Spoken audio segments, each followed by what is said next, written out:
of course, had a few technical difficulties. Of course, the more people that you're trying to get everything to work, the more potential, failure points and everything like that. Of course, let's not forget Mercury retrograde is in full effect. So, accounting for all that, I think we're doing pretty good. Everybody's here and looking forward to today's show. So, welcome in, everyone. We're live on Facebook, YouTube, and the One Great Work Network. Shout out to Will for producing these shows and streaming them out there to that platform. So today is May 6th. We're live every Saturday at noon Central. And today we are getting into part 3 of this series regarding masculine and feminine trauma. We started off by what men must endure, got into it with Will Keller and Rodney, just like the male experience and the unique challenges and trials.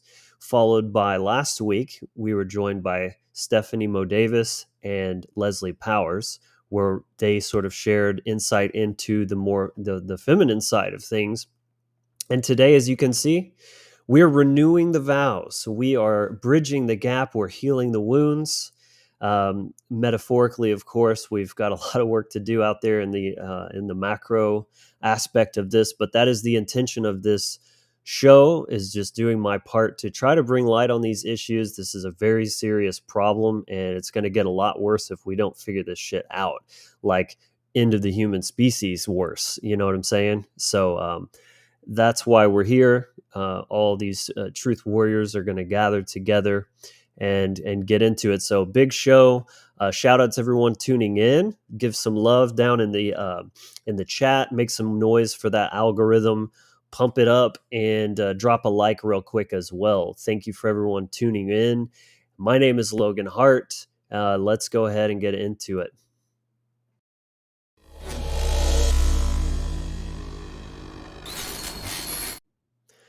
So welcome into the show. If you're new here, this is the Wizard Factory. We are all about giving you the spiritual tools and mindsets to live a more empowered life.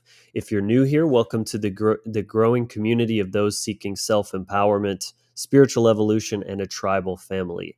Remember the tribe, subscribe down below, and make sure you click that notification bell so that you're not relying on these terrible algorithms to give you meaningful and truthful content. And as for that like button, of course, you know what to do. Smash, smash, smash. Yeah. Yeah.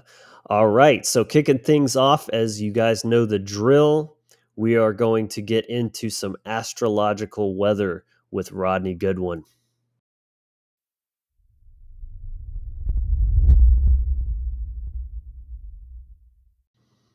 Rodney, what's up, brother? How we doing today? Hey, man. It's been an intense few days with this eclipse energy. And if anyone has, major Taurus or Scorpio energy in context, the 2-8 axis is what we were dealing with in context to the full moon in Scorpio, and that was an eclipsed energy as well. So we were dealing with a lunar eclipse there. And that was very, very deep shadow aspects that may have arisen within you in context of taking a look at things that, where things are at to that, and then being able to move forward now by looking at it and making serious adjustments and recalibrations in context to leaving the old, shedding the old snake skin. You know what I'm saying? Don't tread on me. Shedding the old snake skin and then allowing the renewal to take place within us, because we are dealing with major resets right now in context to Mercury and Uranus.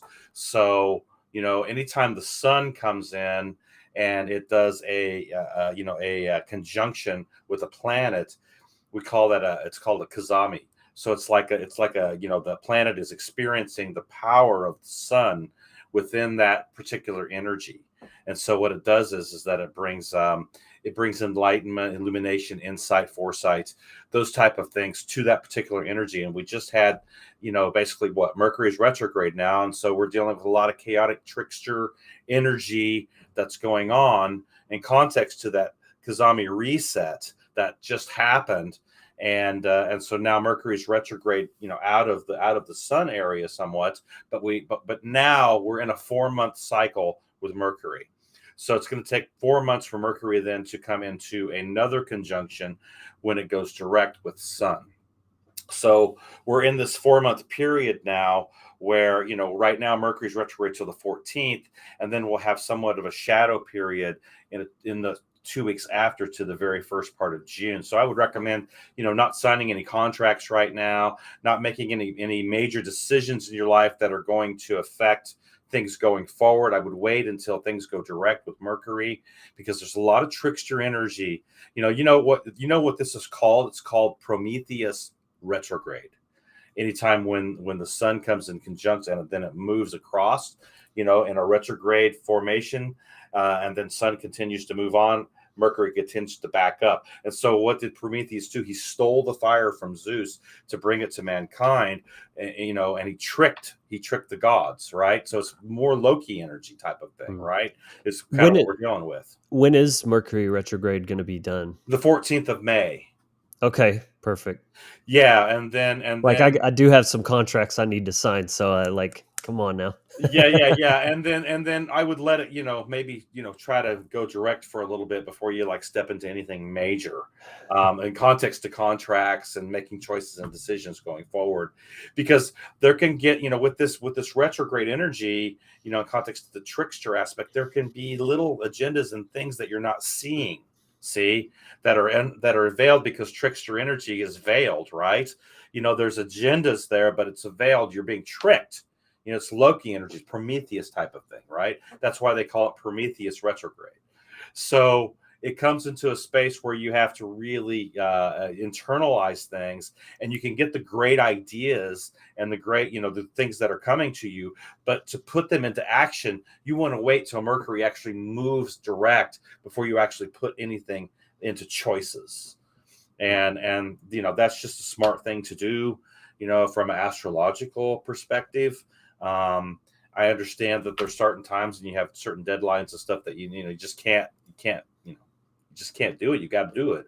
But if you have the choice, make the choice, and let Mercury go direct, and try to get out of that shadow area, those trickster areas, So I don't know if anybody knew about that, but it's a lot of trickster energy when Mercury's retrograding, especially with Taurus right now, and that's a financial aspect. So we're dealing with money. We're dealing with what? All these different aspects to the financial realm. And so this is where things can get tricked. You can get really tested during this time period as well, in context to finances, on how you're going to actually be moral with them. And that will bring a test also in context to that trickster energy, because you were like, oh, I can get away with this. Nobody will know. It's just coming into my field. And wow, I could actually probably, pull this off, even though it's a little trickster, it's shadowy. I could probably pull it off because, nobody's really going to know. But who's going to know? You are. See, you're going to know. You're going to know that you broke cosmic principle. See? And so sometimes during these retrogrades, we get tested. And especially when it's in Taurus right now, because this is where we're dealing with finances with Taurus. So the other thing that's happening that's very, very powerful is in a few days, Sun is going to conjunct and reset the Uranus energy. So we could have some powerful astrological weather in context to volcanoes, earthquakes, weather patterns, hardcore storms. I mean, there could be some really major weather, come up in context to the psychic aspect. This is a lot about people don't understand the first law sometimes, I don't think, of mentalism, on how powerful the law of mentalism is, because all is mind, right? So if there's dark sorcery going on the planet, which we know there is, it's very satanic, it's very dark, right? They input that into the mind of the collective in context to all these areas that they have where they can input the information into the mind. And then if the collective believes it, it manifests, because they're believing what they're being told. See? And so that's why we do what we do, because we understand cosmic principle, cosmic law, and how natural law works within us. And so what are we doing? We're setting the precedent to come against that dark sorcery, that first veil aspect in context to all is mind, to the first law of mentalism, and then taking it to vibrational correspondence, and then cause and effect in context to our choices. So when you're dealing with Mercury retrograde, you're going to be tested in these areas because of this. Now, Uranus is resetting, and it's doing this heart of the sun thing now with Uranus. Okay. So what's going to happen here, right? This is where we get our new ideas, our new innovations, our new power base in context to, the Uranus energy and our awakening and our transformation and our rebel aspect and our maverick aspect, right? And so we're dealing with a brand new energy that's getting ready to pop open in us, start to open up in us. And if you've got placings in Taurus, wherever they're at in that gate, you're going to feel this. This is going to be conjunct directly with my sun, and tomorrow's my birthday. So literally, like, I'm having a Uranus sun conjunction with my natal sun tomorrow. So it's very powerful for me personally. I'm feeling it. I'm going through a lot of changes, innovations, new ideas. So what it does is it allows you to actually look at things from a totally different perspective and be able to come up with new ideas and new innovations to old paradigms. And then being able to take those old paradigms and transform them into something brand new that you never thought of. See, that's the Aquarian energy. That's what it does. It actually, you could be like at your computer, just doing some, menial thing or just menial task, whatever it is at work. And all of a sudden, something will just drop right into your spirit, right into your mind. And you're just like going, oh, wow, man, I never saw that, And then all of a sudden it brings what? Illumination. This is what Uranus does. And when it's conjunct sun, it's resetting that aspect. See? So we're getting solution orientated now, instead of allowing the old paradigms to rule us in context to our past and the old wounds and the old trauma-based mindset and loops that we've been on. And it's going to bring an illumination to those aspects because Mercury's retrograde also in Taurus. So that's going to bring us, some understanding and understanding of the shadow aspect in context of what we need to transmute. So Mercury retrograde, Sun, and Uranus all working together in the gate of Taurus right now. And the axis of that was what? When you're looking at it, it's the 8th gate of Scorpio, right? Which is very much the shadow. And that's where the full moon came in context. So it's being able to transmute that shadow aspect into that 2-8 axis, see? Because that full moon in Scorpio was a big energy, huge energy. I mean, it felt like I was being torn apart yesterday. Like I was just being ripped apart and then put back together. And that's what it kind of does with the Scorpion energy, because to transform and transmute anything, you have to what? You have to change. And you have to be able to change, you've got to see what you're changing to. And if you're not seeing what you're changing to, then you're what? You're in the darkness. You're in the shadow. You're bumping into walls. You're bumping into all kinds of shit. It's like you're flying blind. Right. And so you don't have any radar, right? And that's where your moon gets jammed, because you've got no radar in context to what? Your navigation, your thought, your mind, and then dropping that down into your emotions. And this is how your emotional intelligence gets manipulated in context to jamming your thoughts. See, and this is where we betray ourselves in context to the trickster energy within us. See, we compromise, we rationalize. Oh, it's okay. I can get away with this. I can do this. I can do that. It's not a big deal. It's just a small thing. Well, all the small things add up to big things. So if you're not faithful in the small things, how the hell are you ever going to be a power base in context to actually being faithful when you're inputting consciousness into the collective? How can you be trusted with that? See? And so that's the idea of this transit, right? So it's going to bring a reset also to freedom. And this is the big reset in context to Sun, and that conjunction with Uranus, freedom to finances. This is what we're stepping into in context to this as well. So new ideas, new innovations, new things are going to open up in context to the financial realm. And we're going to see more bank failures. We're going to see more, aspects that are going to come with this particular transit, because this is what we're dealing with right now. See? I saw where Bitcoin just dropped about 1,000 points to yesterday, Mhm. and today. So it took a hit, see, during this transit, right? Because there's a reset happening. So it actually is bringing an opportunity to actually get in on some Bitcoin as it drops down to because it's going to come back up. Yeah. I'm not giving financial advice. I'm just, saying in context to maybe what, I want to do, Oh, yeah. personally, My plan is to accumulate over the next like 1 to 2 years, depending on how much. I think the real big question, not to tangent too much, is how much is the macro situation actually going to affect Bitcoin and the crypto sector? Because there's like, it's a risk asset and it's been, Yeah, performing as a risk asset class. However, it's like at some point that other narrative of being the hedge against inflation, exactly. sound money, all that is going to kick in. It's just a matter of when. So like I think a recession is very likely coming, and then the real question is like, is it going to behave like a risk asset through a recession, or is it going to finally be where people start putting their money as a safe haven, basically? But anyways, that's a whole Right. other Yeah. Yeah. topic. Yeah. And we can get into all the different aspects and the chess moves that countries are making in context to the dollar and all that shit Yeah, that's yeah, going on.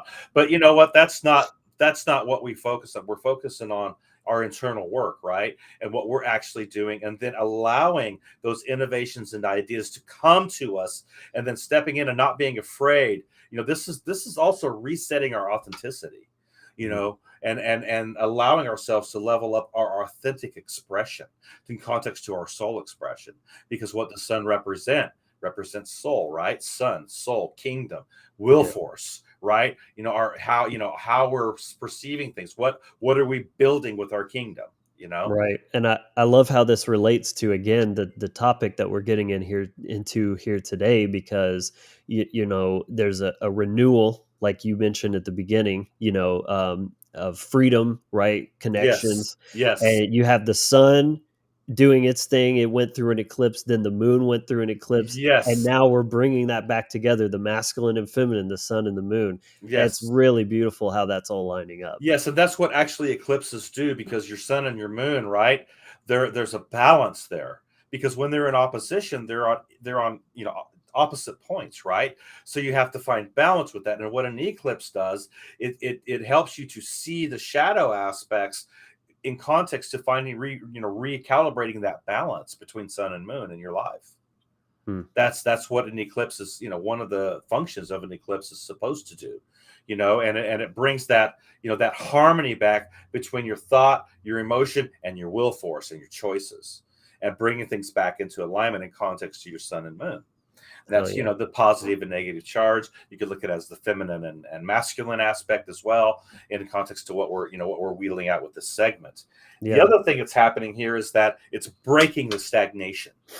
See, and so it's literally like breaking and breaking down the programming to the chaos and stagnation that we're in and that we can get in this path work. Because stagnation is sometimes, when you get in the midst of it, it's a bitch to get out of, because you have to do things that are going to forge you, in context to a legacy.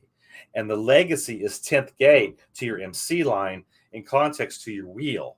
So what legacy are you trying to leave in your life, to what you're forging with your will force, with your sun, right?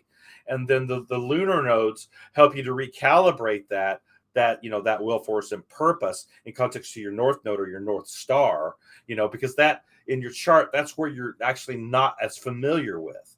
So that's why you have to navigate towards your North Star, because that's a place where it may be unfamiliar territory to your soul complex and what you're trying to carve out within the universal, time matrix. Mhm. So, and then your South node then becomes the area where you are actually more familiar with, and it's easy to drop down into that South node, because that's actually where the healing needs to take place. So once you start healing that South Star in context to your past, dealing with your past aspects, right, and bringing that into alignment and connecting the head of the serpent to the tail, right, Mm. when in Rahu and Ketu, K2 and right, Rahu. Yep. right. What we're trying to actually do is connect those. See, and I'm not going to get into the mythos of that, but we're trying to connect our purpose and heal our wound, and then Mhm. connect that, right, because the head's been severed. So we're trying to bring it together, and so that's why Rahu sometimes becomes the illusion or the obsession. See, Mhm. because we're not familiar with so familiar with that energy It's in the mind. because it's all in the mind, right? Yes. Exactly. And so The that's what we're dealing with. the body is here where, It's your in the body of work. reality Yes. field, but it's also the body is where, you store your traumas, that stagnant energy like you were saying. Yeah, somebody just said here, I think Mark Michael, I am Uranus conjunct Sun. Okay, that's a powerful aspect in context to change and freedom and being a spark plug to Mm, that change in your own personal life, and then potentially as a teacher in context to connection to bringing things to the collective aspect as well. So that's a great conjunction to have, man. I've got Uranus trine to my Jupiter at 0 degrees, so that really helps me pound things through when you start getting hit, and we all do. We got hit with that depression, we get hit with that shadow, right? We get hit with that, and it tries to tamp down the energy in context to our internal dialogue. That's where you need that energy, that Uranus conjunct Sun, that Uranus trine Jupiter. That's where you draw on that energy. And you say, no, and you become that warrior. You find your Mars. See, and when you find your Mars there, wherever your Mars placing is, then that's the energy you use to pound through, to break through, to bring your sword out, as a warrior. that's right. Once your honest starts getting pounded, man, it's on. You gotta take Yeah, man, because it's going to reveal things that maybe you don't want to look at, right? Because it's the lightning strike. We could look at it in context to the Tower card. Mm, Because it brings the lightning strike to a paradigm or to an old paradigm that needs to change in your life. Because guess what? Your avatar is getting pretty disgusted, and your higher self's getting pretty disgusted because you haven't changed. You're continuing the same patterns, right? And so that's what Uranus does. It brings the spark plug energy in context to the awakening and helps you to break through that programming. And that's why Uranus is sitting in Taurus right now, because we've got major, major stuff happening in context to that Taurus gate right now. mm. Which is again dealing with finances, but it's also dealing with your self-worth, your self-validation, and your self-love in context to Venus. So this is all being checked right now and Mm. tested. And so with Mercury setting there, don't be surprised in context to this retrograde if things come up in context to your shadow and trickster energy, because that eighth gate is sitting there on the opposition that we just had with the full moon eclipse. So be ready to become the warrior in context to transmuting these energies, and you've got Uranus sitting in the gate to help you. Yeah, it's so much more empowering just getting this kind of insight so that you know what you're supposed to do. It's like you understand the context of the battle that you're going through. It doesn't feel like just pointless suffering. You're like, "Oh, this is why I'm here. This is why this is happening, and this is what I'm supposed to be doing." It's very empowering, at least for me. Just kind of like remembering that, and that this is all a spiritual experience. It's not just, the nihilistic kind of everything's meaningless, where life is suffering and all this kind of stuff. No, it's like this is all moving us towards something, and it's as long as we're doing the work, then it's going to be really, really good on the other side. Yeah, So if you're in the mindset of suffering and the world's not fair, and I never get a break, those are shadow aspects. you mhm, know and these are what you have to transmute, because you're going to continue to have that paradigm in your life in context to your state of mind if you don't transform and transmute. See, and so that's where you have to be able to grab pull your sword out, because this is where you have to cut through that shit. See, and realize your self-worth, realize your self-validation, bring that big love to yourself. Do things for yourself that are going to empower the narrative and the paradigm in your life, so that you can actually make a transformation to truth and freedom. See, and that's what this movement's all about. See, breaking the stagnation, destroying the programming, burning it to the, excuse my language, man, but burning it to the fucking ground. and go for See, it, man. you know what I'm saying? That's what I'm talking about. And you have to be able then to bring the phoenix rising out of those ashes, and out of those ambers, and out of those coals, so that you are screaming with when you take flight in context to the eagle or the aspect of the phoenix, when you rise out of those ashes. Right. Just like Odin screamed as he Yes, took up the runes. that's right. Exactly, man. Because he pulled them from Ganunagap. See, Right. out of the womb of creation. Absolutely. You know. Rodney, always powerful stuff, man. Thank you for gifting us with your wisdom and insights. Quickly tell people where they can find you. Yeah, transit readings are my forte. But I do rune readings, I do tarot readings, I do 9 world readings, I do counseling. I got a Saturn reading. I mean, you can go to my website at hardcoreproductions.com. You can hit me up at hardcoreproductions9@gmail.com. Go to my Facebook page. You can actually book a session on my Facebook page at Hardcore Productions. You can hit me up on Rodney Goodwin at Messenger, and my link to the link tree is in the Description box down below. Yeah, definitely hit him up. Yeah, Thank you, my man. so Appreciate that's you. the energies right now that are going on, man. Powerful stuff. And I can tell you right now, the Uranus aspect in context to the unpredictable, it's going to happen in your lives. I mean, something's going to come up, and you're going to go, holy crap, that came out of nowhere. That's Uranus, and it's just bringing the energy in context to looking at something. So don't try to turn away from what you're being taught. Even if it looks malevolent in your life, it doesn't mean that it's malevolent. It means that there's things that you need to learn how to transmute and transform. Yeah. See it as an adventure. Get fucking Exactly. excited. Exactly, man. Yes. You got to get excited about your life, right? And your life force energy and your chi and what you're actually forging and wielding in this reality field. And remember that your biggest gains are going to come on the other side of those challenges. So absolutely, man. Constantly going through absolutely, man, because the breaking the stagnation is about making change to the uncomfortable paradigm and aspect. Absolutely. So you got to get uncomfortable sometimes. Yep. Love it, man. Appreciate you as always, brother. And we will see you next week. Okay. Sounds good, man. Have a great show. Yes, sir. Thank you. All right, everyone. If you're enjoying the content so far, again, please hit that like. It really is the easiest and most useful way to help the channel and help this content get out there, help us grow.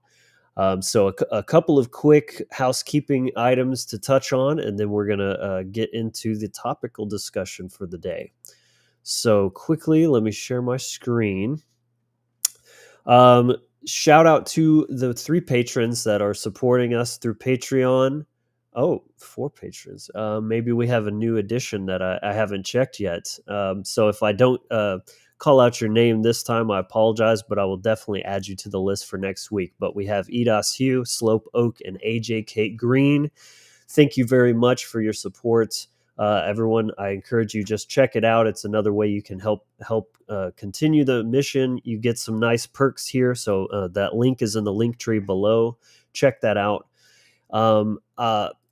Do follow the Wizard Factory on the social media platforms. I'm fairly active there in much more short form, daily dose type of content.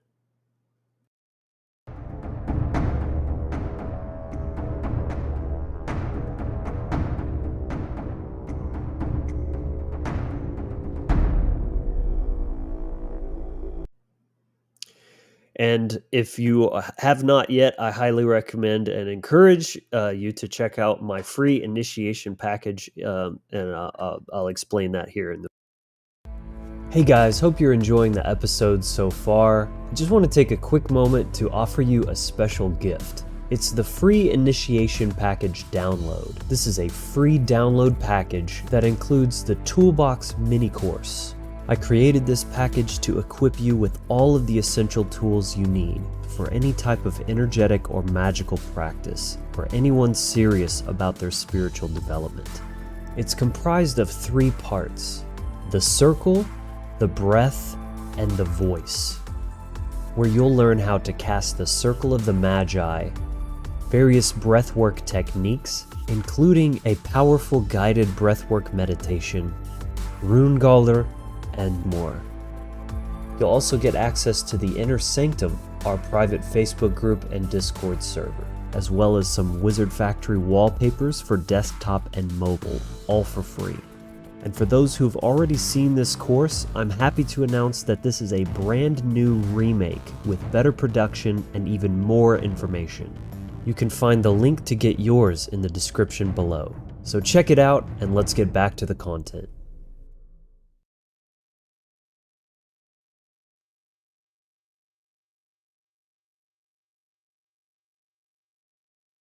I don't know how I got muted. Yeah, thanks, Leslie. If you're interested in that, here's the link of the QR code you can scan with your phone, or that is in the link in the description box down below. And one last thing, if anyone has not checked out the One Great Work Network, I'm trying to get better about talking about this more often. It's a platform that I'm on, but as well as many other, I don't know what they're up to, but at least several dozen content creators put together by Mark Passio, all under kind of one banner, one platform for the mission of spreading natural law. It's totally free. There's a constant live feed. There's all the different creators you can check out. And again, that I'm on there as well. So definitely, if you're hungry for more type truth-based content, natural law content, definitely go check that out. I think it's something that really deserves to get more attention. So that's everything I have for the quick announcements there. So let's go ahead and bring everybody on and get into our chat for today. So let's see here. Let's see if everything stays in the same order. Yes. Welcome, everyone. How are you today, you lovely people? Hello, hello. Glad to be here. Glad to be here. Glad to be here. Awesome. Good seeing all these beautiful faces. Mm-hmm. Indeed. So anyone watching will recognize these are the folks that joined from the previous episodes, and we're going to be kind of having a roundtable style discussion, very kind of casual and flow, and just whatever needs to come up, right? Because this is what it's about, right? We're here. We're going to have that relationship, that communication between the masculine and feminine, and try to synthesize and reconcile some of this bullshit that's not only being perpetuated in what I call top down or systematic trauma, but horizontally, as we kind of just keep running these programs and things. So, again, just to kind of set the stage, what I had in mind with this is, now that we've covered with part 1 and 2, we've covered like the unique challenges. And what I see a lot online and things, when men or women are sort of expressing themselves about these issues, it's very divided. It's very almost competitive. It's like what I like to call the victim Olympics, where everyone's sort of competing for who's more oppressed, who has it worse, and all this. So again, that's kind of what gave me the idea for this 3-part series, is like, let's give both sides a turn to express, those unique challenges, and then let's have a conversation about that and try to reconcile and shift that divided us against them mindset into like, I see you, I feel that those challenges that you go through, and I don't understand, like, we have our own challenges, you have your own challenges, and rather than use those as weapons against each other, how about using it to empathize and respect, like, that we don't truly understand that aspect, and that we all have our own shit to deal with, and us being in such war with each other is only making it worse. It's not helping anything. I mean, it's a bad situation all around. So that's pretty much the overview as far as the mindset that I wanted to get into. So, we all face different unique challenges. So, I kind of would like to start by just fielding a general question, like, what are some ways that we can focus on understanding and supporting each other instead of this constant back and forth of like, men do this and women do this, and put like kind of putting each other in these baskets, of just like blanket statements and blame and all this kind of stuff. I have a Whoever thought, wants to actually. go for it. Yeah. I think that everyone yearns to be seen and heard. and understood. And, when you said the word seen, how do we see each other? I think that's really at the heart of the matter, is stepping outside of our own agenda for being seen to see and hear the other. And if both people can come together with that spirit, then there's an opportunity for both people to be seen and heard. Mm. And Seek first to understand, then to be understood. That's the name of the game, I think. Continue. I was just want yeah, to I add think that that's in. a good place for me to end right now. Okay. I would like to add, I think that conversations such as this are so critical to help us to build the capacity to have that understanding. I think it's very important with this inner work that we're encouraging, is that in order to show up, for us to both be able to be seen and heard from each other, there has to be a level of inner work that we've already done to be able to be available, to be present in each moment with the other, and recognize that within ourselves, there's always a dance between union and multiplicity. And then when you add someone else into the mix, it amplifies that ability to recognize that there's an aspect of union and there's an action of this multiplicity, that we're respecting the other's identities. So I always try to think that we're all in this dance between union and multiplicity. And how do we show up within ourselves, recognizing that, so we can then cultivate that space, that spatial relationship between the masculine, to remember that as we are present within our experiences. Well said. I love it. Yeah, having that self-knowledge is foundational. We need to understand first principles. This is, first principles of a relationship. This is what we're here to do as human beings. We are relating with each other and interacting with each other. Even the word relationship, right? If you break it up into relation, it means connection or correspondence. And then ship is it's a word forming element that means quality or condition, right? So it's not necessarily eros, romantic love. It's philos as well, brotherly and sisterly love. It's the interaction with male and female. And all relationships, doesn't matter what level it is, even if it's agape, right? It has to be based upon first principles. So this lack of knowledge that's out there that is foundational, this is what needs to be kind of discussed and touched on. So, conversations like this are vital, and the increase in conversations is definitely needed.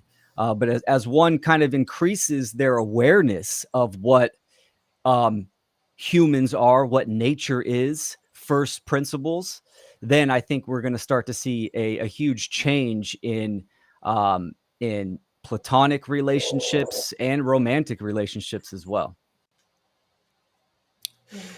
Yeah, great points so far. I love that you mentioned this balance, this dance between individual and union, because this is kind of the thing that applies across the board, even gender or sex aside. Just in terms of being an individual as well as part of a collective, much like the cells in your body are individuals, but they are part of a larger system. And one truth, so to speak, does not negate or overrule the other. And I've been really diving into psychology deeper through the perspective of mind control and things, as that's the presentation that I'm going to be presenting in next month for Funnel 3. And that's kind of one of those hallmarks about cults, is they always use the collective to override and wash out your individuality, right? Because that's what trauma does, is it fractures and stamps out your sense of self, your healthy ego. This is why there's such this almost like war against the ego. It's a lack of understanding of psychology and oneself to think that the ego is inherently bad. It's like saying, if you have an infection in your hand, you're saying like hands are bad. No, hands are not bad. Infected hands are bad. You know what I'm saying? You need to heal that wound and bring it back into into balance and harmony with the larger system. Again, not at being at odds where you're disrupting the homeostasis of the entire system. And the other thing, real quick, to add is the idea of this conversation, right? To break down the word conversation is to change together. That's what that means etymologically. So we need to have real conversations about this divide between the men and women, not to just like say your part and project blame onto the other, but to actually listen and to actually hear the other person, not just waiting for your turn to attack and project and all of those kind of things. Because if you're only doing that, there will be no change together through that conversation. That's the grammar stage of the trivium, right? If you infiltrate that first stage of gathering information, then the rest of it is a wrap. So yeah, really good points. I like that. Yeah. As I liked how you brought up the different types of love, Will, and I was thinking, what if every romantic relationship focused on the agape and the filial levels of love with their partner as much as the eros? I think it would expand the perspective of who we each are in relationship to each other, and allow a compassion that's really needed and a freedom between people, because oftentimes relationships, like love relationships, get very possessive because we are investing so much of our unhealed trauma onto the other person, and that person becomes an object that reflects back our own pain and our own insecurities. So the highlight of inner work, can't be made enough, because the awareness of our own unhealed trauma and the commitment to stay alert and aware of oneself and responsible for the flares of insecurity and pain and trauma that we have, and learn self-resourcing so that we're not projecting it all on our partner with blame and harshness. Right? Yeah, the masculine and feminine need each other, but not in a codependent way, but in a interdependent way. Again, as I was just saying, trauma fractures your sense of self. Your identity becomes broken. That's why you need healing, which means to become whole again. So oftentimes, very more often than not, people get into relationships not to ascend and to serve and to grow and all this kind of thing, but rather to try to patch the holes that are there from those broken pieces. And like you said, that's why they're objectifying, because it's not treating them as a human. It's you're my fix. Like a drug almost. Is like, I'm going to use you to complete me, because that masculine and feminine polarity within has been so disrupted. You need that. Even if you're deep, inverted, you still need that other side. That's why you get a toxic type of dynamic. Even though it's kind of polarity and both are sort of taking one side, it's still inverted, and therefore it's not, conducive to natural law and like the healthy way of interacting. Absolutely. It would be ideal, from what I can feel into, if we had the opportunity and availability to begin relationships from a spiritual perspective. And in fact, I've had this opportunity in my life, and it was so foreign to how we function as a culture and within our society that it actually appeared wrong and confusing, because it was a complete inversion, but felt like the healthy inversion, but in the world was going against the grain of how we're normally taught and conditioned. And like Leslie was saying, the fact that, all of us have work to do, it's easy for us to get emotionally hijacked. So the powers that be, the social engineers, know how to keep us suppressed out of the spiritual nature, because that is our true power. And especially when you start unifying the correct couples who have the ability to navigate relationship where they can go through the whole pattern, meaning that a couple who is divinely paired, who's able to go through harmony, through disharmony, not get stuck in disharmony and project upon each other, but to move into repair and then back into harmony. This creates, we all know this creates power. And if people are wielding that power appropriately, you can't deny a shift in how we operate the world. So this sort of information is so important for me. I always feel like most of you often reiterate is the deep need for the self-work. So you can start to show up and be available to, number one, align with your correct beloved. Because sometimes you just cannot get back into repair and harmony again. And then you start projecting, or you're lying, or things start to fragment within the actual connection. So the first thing we need to do is, when we're ready to move out into the world with partnership, is make sure that we're rightly aligned. And that's going to take time and practice. But I don't know about you all, but I'm starting to be able to pick up on resonance very quickly now, whether or not someone else would be on the same vibrational wavelength as me, even though we were vastly different. So I'm starting to attune quicker to who is healthy for me and who do I not need to necessarily be around. So I think just this perspective and demonstrating within the world ways in which we start to see people in more of a spiritual perspective over a matter-based physical perspective. If we could somehow come together and start to normalize this in culture would have no other option but to adjust to that. There would have to be change if we rose up and demonstrated that and said we no longer operate this way, the way in which certain social engineers or companies make money off of this victim mentality. Things would have to somehow shift. And I don't know what that looks like in the long run. But from my point of view, Leslie, as you were saying, if we could start addressing people from multiple dimensions. Again, healing is becoming multidimensional, and being able to be available in different dimensions with different people and still coming from a source of love, and not having yourself getting emotionally hijacked when somebody on a lower vibration is not necessarily vibing with you. The people who have done this work, I believe, need to master the ability to not get hijacked no matter where anybody's at.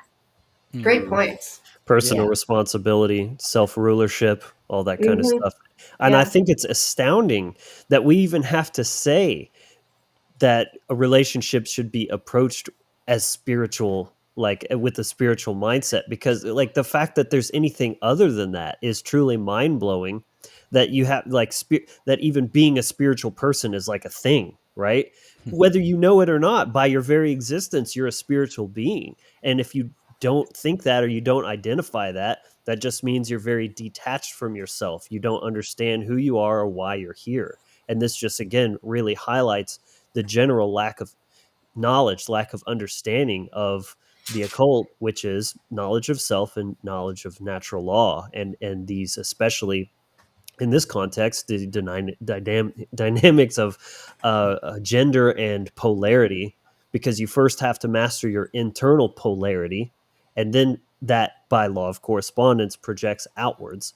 Because even as a masculine man, if you're disconnected from your feminine heart, not like the heart which is feminine, your care, then you're going to be that's what toxic masculinity actually is masculinity that's not tethered to that feminine care, and he's acting from his wounds and his ego rather than actual genuine service as an act of love. And it works vice versa, of course. I just speaking from the male's perspective as I identify as male. Yeah, I love what all you guys are saying. And Stephanie, I really agree with that. We need, and this is very much an animistic approach, being able to discern and read energy from all types of people on different levels, right? I mean, especially if someone is communicating knowledge and self-development, right? We need to be able to, communication is vital, right? But comprehension is key. Like, you have to have a comprehension of the knowledge you're trying to convey, but also take into consideration the receiver's ability to comprehend. So reading this energy is really valuable, discernment and versatility in our communication skills. Healing is huge. And I really love last episode that you guys touched on the family dynamic, because I think this is vital. Any topic when it comes to self-development, healing, freedom, truth, it definitely has a root in the family dynamic. This is where I see the structure is. Now we have to be honest with ourselves and understand that the majority of people, the norm nowadays, is in a co-parenting situation. So there's initiative, there's communication, there's all kinds of things.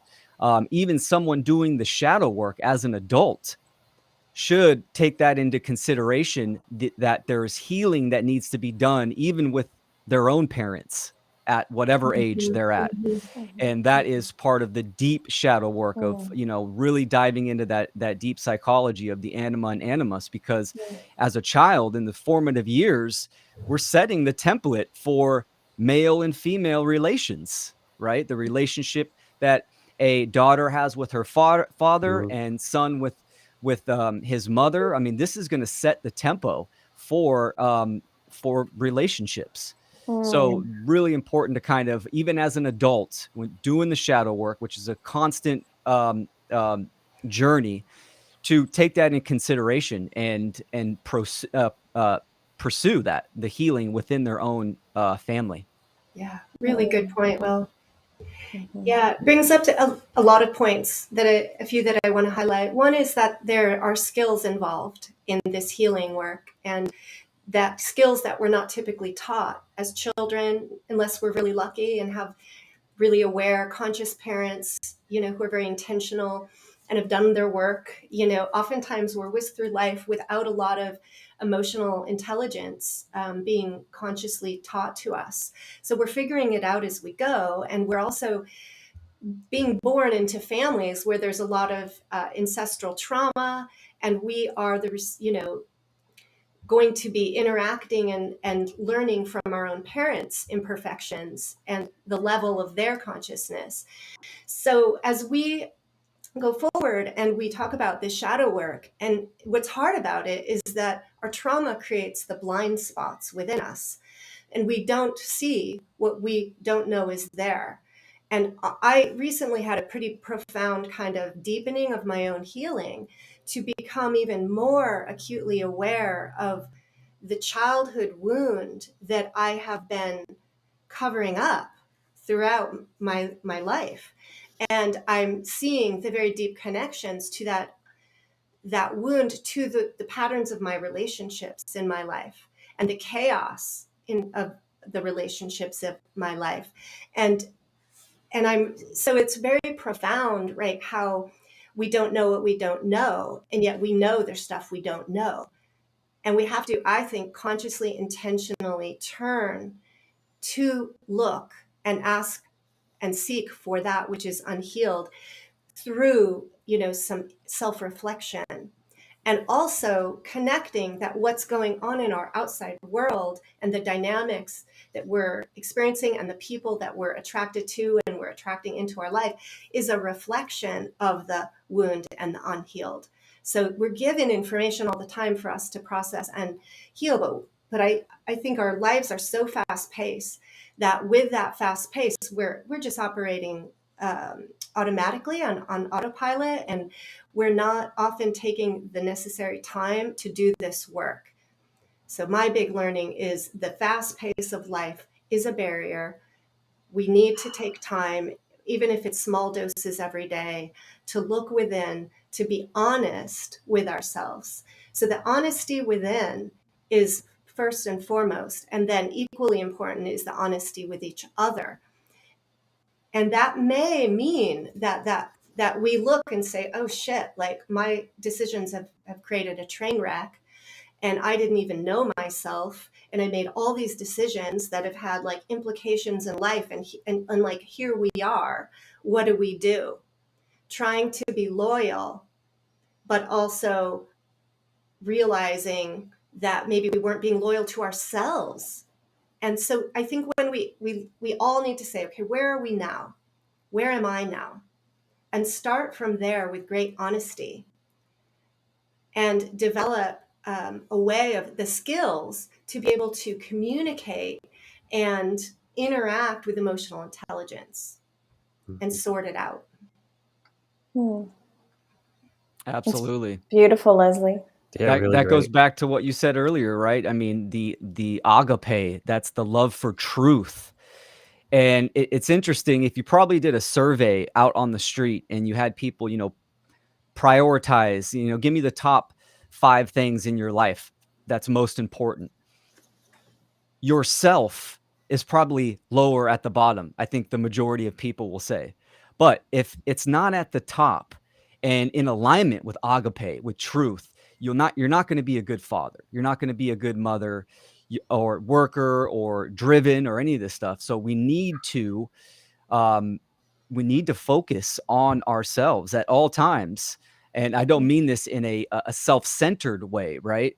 I think this is probably the problem with a lot of people, that, a lot of people say, oh, well, the ego is dominant in the majority of people. I would say actually a lot of people have lack of ego.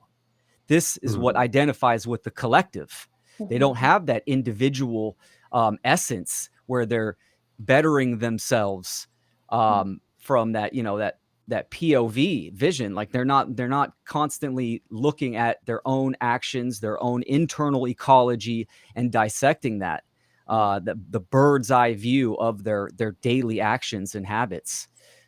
So, there's a lot of spiritual immaturity, and I agree with you, Logan. Everything is spiritual. So That's the animist perspective for sure. And this Yeah. is really touching on, once again, the effects of trauma. What it does to the psychology is it polarizes your brain into a left or right hemisphere dominance of modality, of operation as an executive side of the brain. And one side is masculine, one side is feminine. Not to get too into that, I want to save some for the presentation, but just in general sweeping terms, what that's going to do is push you into either a master mindset or a narcissist mindset, or the slave or victim mindset. And it leads to either an overinflated sense of ego and self-centeredness, or a like selfless, like borderless, right? The feminine, the sort of doormat archetype of the feminine, where like can't say no, always puts others first, right? No boundaries, things like that.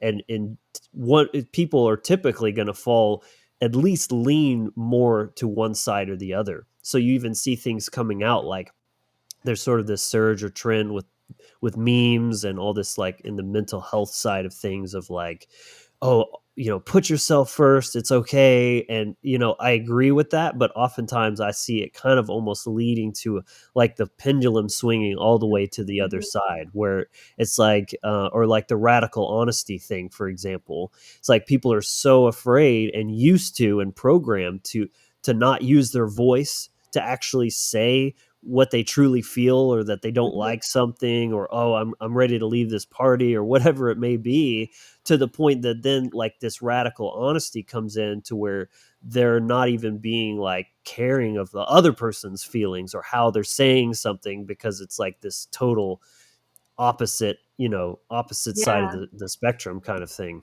And it takes a while, it makes sense. It takes a while to calibrate. Sometimes you have to be kind of clunky to that other side, but Yes. eventually you need to be working towards balancing both ends. And that's really what it comes down to when you do the healing, is like I said, and others at the beginning of this talk, of balancing yourself with the collective.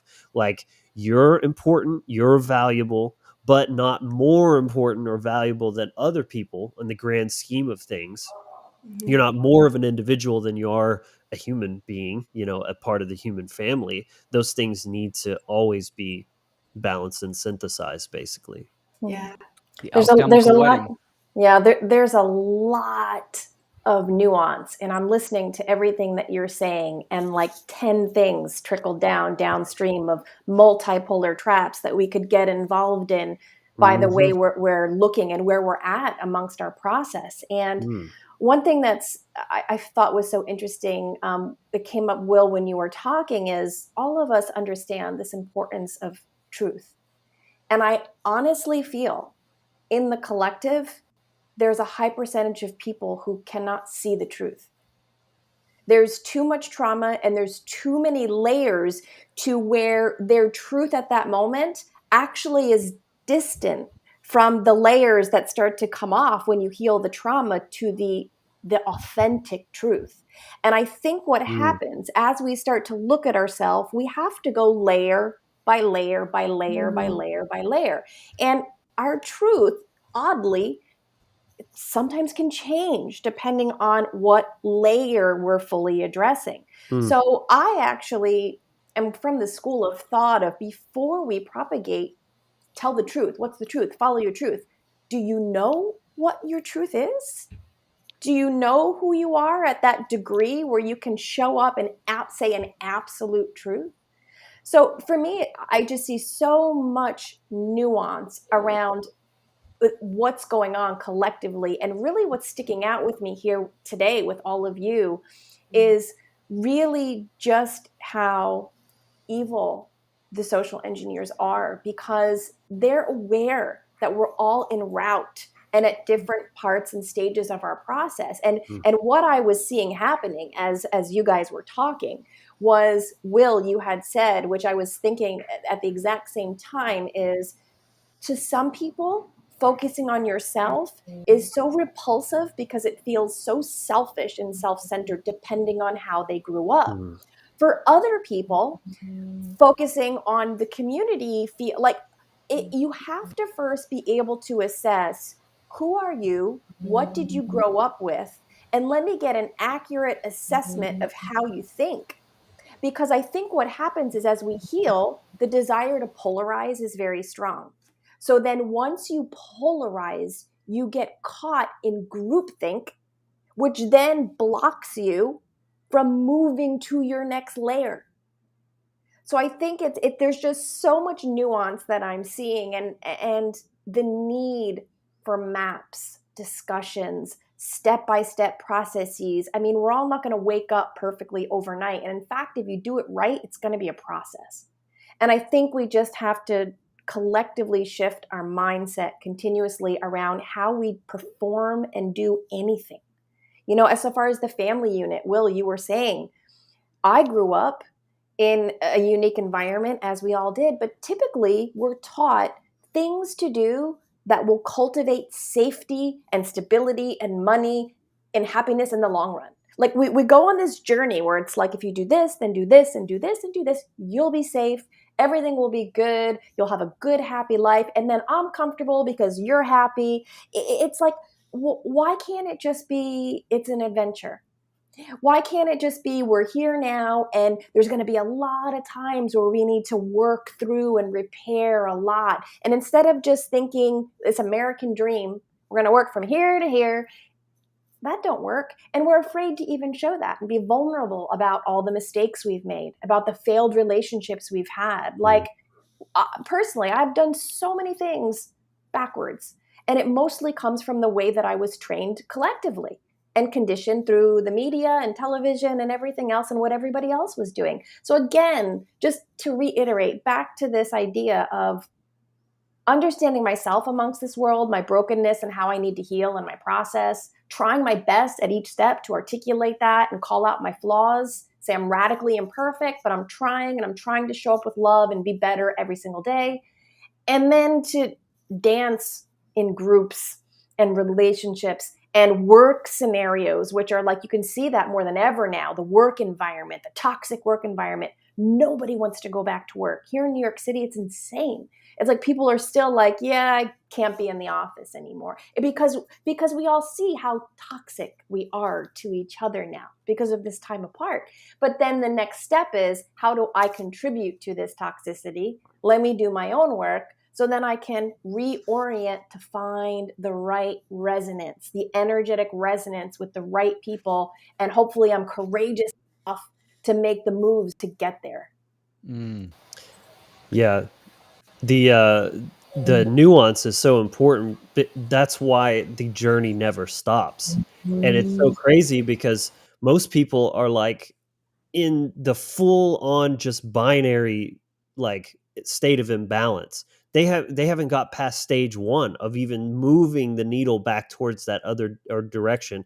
And then maybe that's where like a smaller group of people, they've started, like I said with the memes earlier, of like, oh, focus on yourself, boo. Like they're kind of getting there, but even that is still just the beginning. Like every time there's more nuance. It's like this fractal of the yin and the yang, and there's the dot in each side that corresponds. That's that little bit of nuance to offset it being too polarized to one side. But then if you zoom on that little dot, there's another yin yang inside of it with their own two little dots, and it's like this never ending fractal.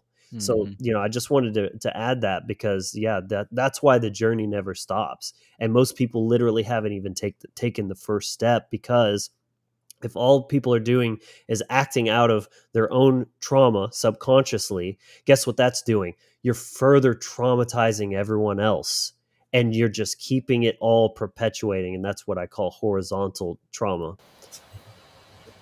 You got to keep popping the bubbles. There's so many layers of healing. Say, for instance, like you said, Logan, there's a group of people who are really into self-love and taking care of yourself.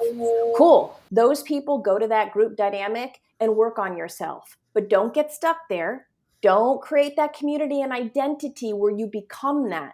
There's another community focused on community or natural law. Okay, go do that, but keep popping your bubble.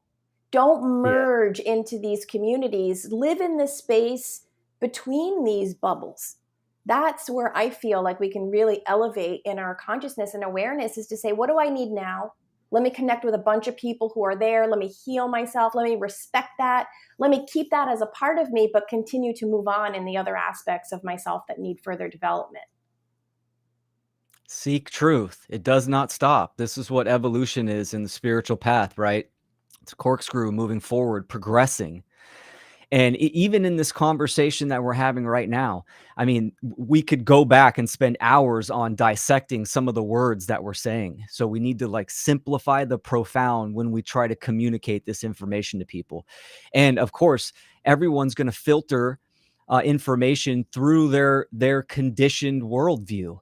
So, that this is why starting at first principles, I mean, just look at, the definition of a woman, the definition of a man, how much bullshit that created, and how many people actually did not know this on just that word, just those terms. So it's a calcification of just trauma and conditioning that needs to be chiseled off. People have, their aperture is extremely tight, meaning that they can't comprehend certain information or certain knowledge because their awareness is closed up due to calcification. So it's the one great work, right? That's why it's the great work. So you get more people having these types of conversations, and doing the individual work as well. I mean, it's not about finding certain people. It's about you progressing within your own journey and expressing that in a creative way. And that resonance in the morphogenic field, in the ether, the people will come to you that have that same level of aperture, or at that same level of resonance that they're seeking, and they will come to you. So absolutely more dialogues need to take place. And like you said, Stephanie, it is an ongoing process. And same thing with you, Logan. It's continual. It's nonstop. That's evolution. I feel like Leslie has something to say. Of course I do. Okay, so many points, so many great points. And I wanted to highlight, Stephanie, that sensitivity to the nuance of and the importance of assessment. That we all are we're unique, and our experience and where we stand today is going to be very unique to ourselves. And the first step is to look within and to look at our lives and to assess. And that's where I see the focus on self as being a thread that is important that we have, in that we hold on to the awareness of ourself and what's happening within us, and awareness of the context that we're in, and awareness of the people, and with sensitivity to their unique dynamics, and maybe a curiosity to understand what's going on and ask questions first, right, before we make assumptions, and to create that mapping. And so in the psychological healing work that I do with people, as a clinical social worker, I do work with people on creating a map of their own psychology, of their own selves. And then in social work, they talk about eco maps and mapping our relationship to our environment and the people within it. So there's all these layers, right, for us to explore and uncover.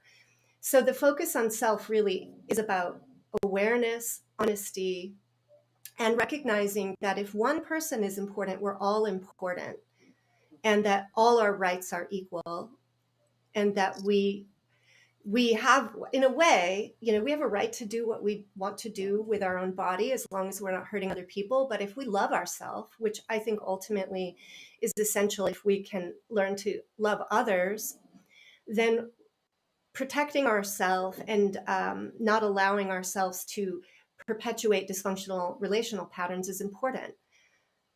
There's a need through that awareness to be able to say, I will not continue on this path. Now, my other point around this polarity. So if we think about the line of polarity and the extremes on either side, it's very normal when we're lost. We don't really know who we are, where we are, and we have to try on a new thing. So let's say I'm a woman who's been very passive, I've sacrificed myself, and I've not developed a comfort with assertive communication. And I am trying to figure out, and I'm realizing, oh my gosh, I've sacrificed myself too much, and I need to, or I've tolerated too much, and it's time now for me to take care of myself and set a boundary. My first boundaries, my experimentation with setting those boundaries may really involve overshooting center.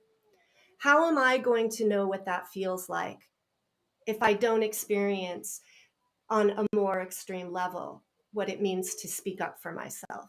So my first efforts at speaking up may be more extreme. They may be more aggressive, and that may bring a pushback on the other end. So there's a lot of adjustments, I think, that we make. And I wanted to normalize that process of, if we want to understand another's perspective, we need to be able to step out of wherever we're at on that continuum of polarity and perhaps try on the other side, the other extreme perspective, to actually step in with empathy and compassion to feel that other person's experience, to then understand the range of polarity, and then with proper assessment know where to go on that range. I don't know if that makes sense. We don't want to be rigid. We want to have flexibility based on reality, what's happening in each individual moment in time and in dynamic among people. This is where conversations come in, because it's like you have to first find yourself, like, okay, where do I feel like my boundary should be, putting that out there, and then being open to feedback. And that's going to tell you a lot about the other person as well. Are they so narcissistically inclined that any healthy boundaries is going to be an attack on them, and suddenly they're gaslighting the shit out of you, versus coming from a place of care of like, that seems a little extreme, let's talk about it, and let I want to understand where you're coming from, but also giving you that other insight of like, here's why I think that might be a little too far and you might want to calibrate a little bit. Yeah, very much. And my final word on this is that when, let's say, Logan, you come to me and you say, that seems a little extreme, but I want to understand your point of view.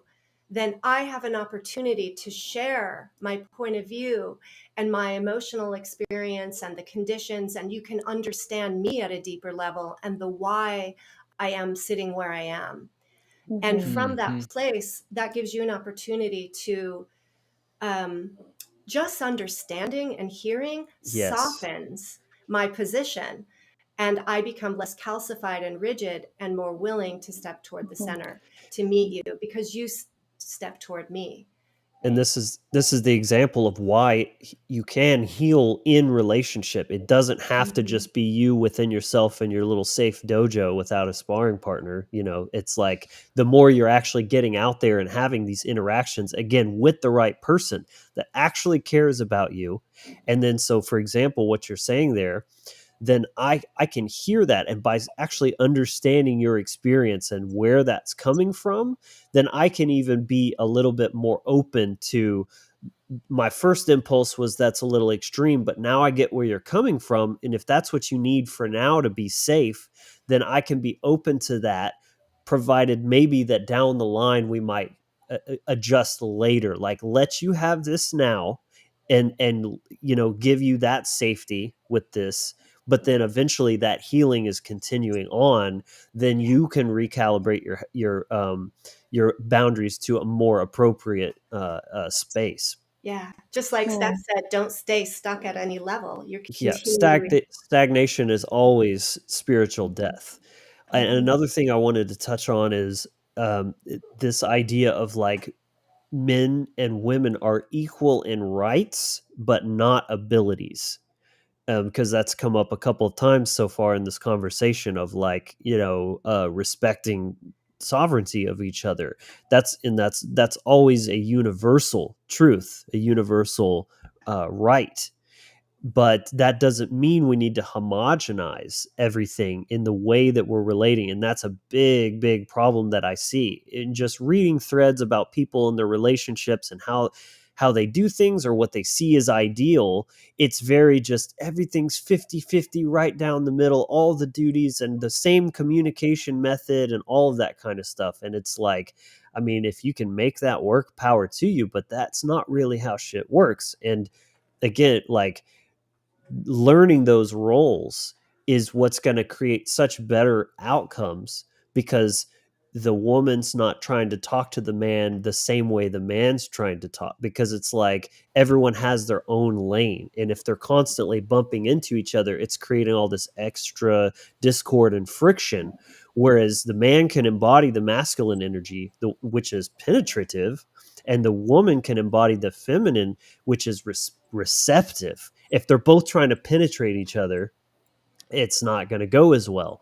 But where the woman is receptive to that energy, allowing him to lead, but from a place of care, right? Not to domineer, but actually as an act of service, to allow her to relax and lean into that feminine, of that softness and that openness. That's where you're going to get the best results. But it's so scary when you have all that wounding and that baggage and that trauma on both sides. It's scary for the man to lead as much as it's scary for a woman to be submissive and receptive.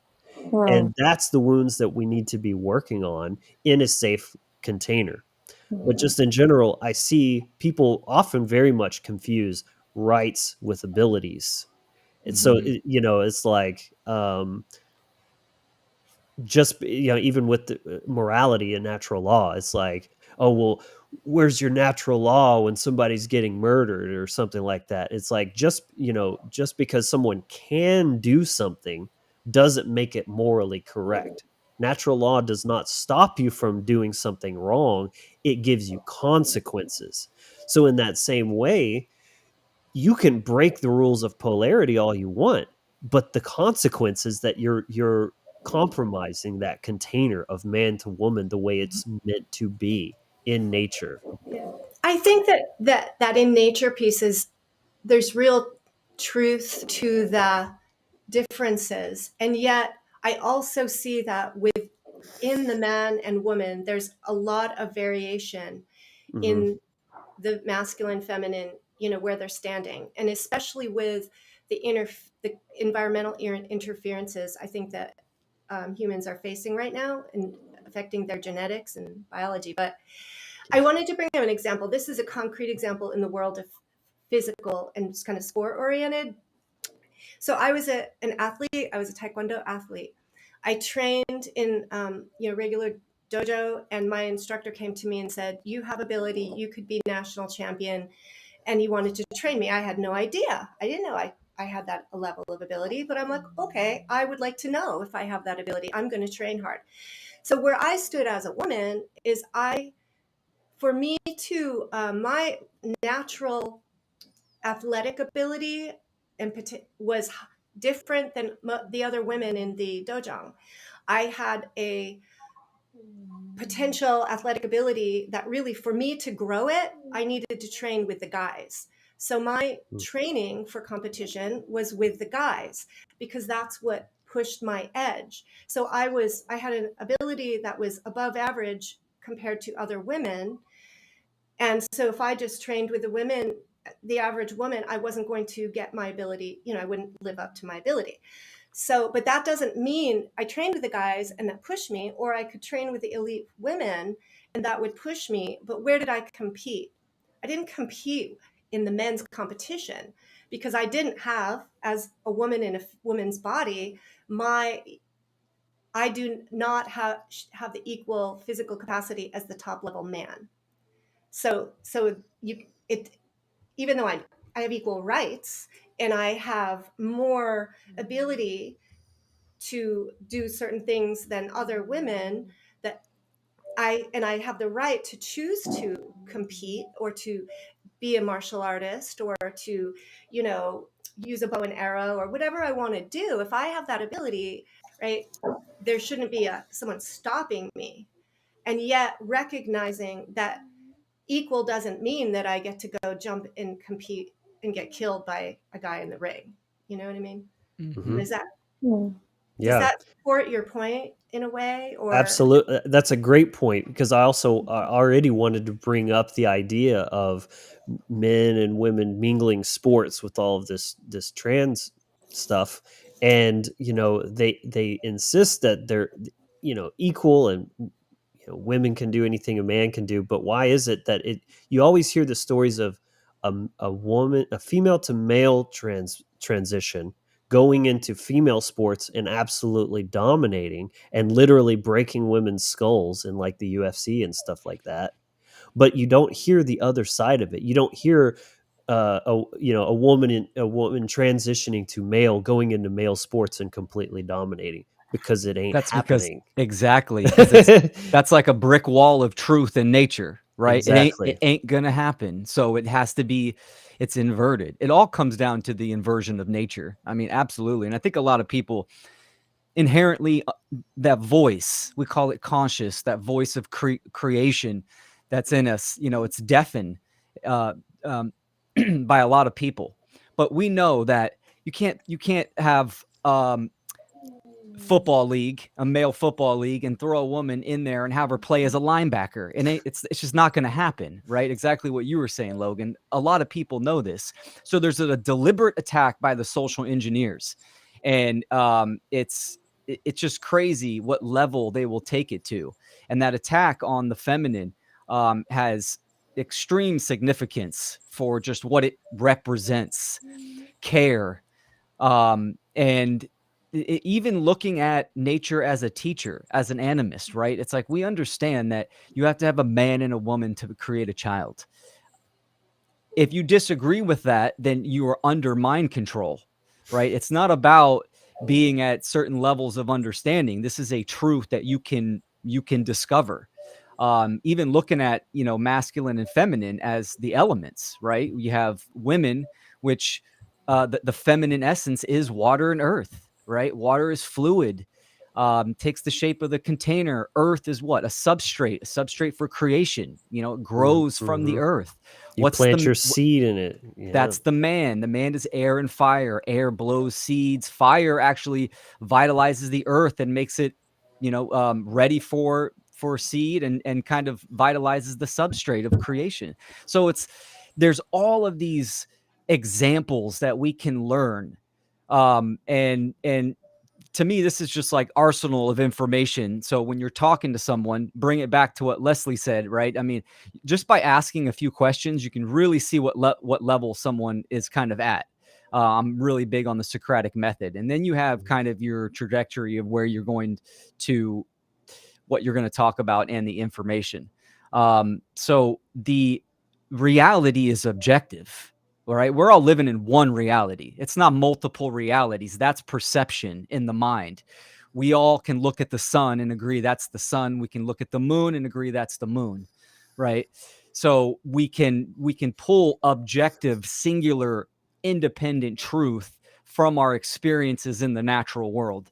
And this is extremely powerful. But the social engineers, they understand this, and this is where the inversion takes place, right at that grammar stage.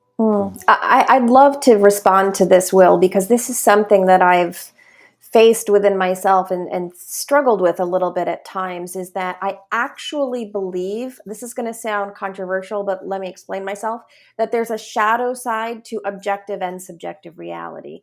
And how I've experienced that actually is through the lens of the medical field.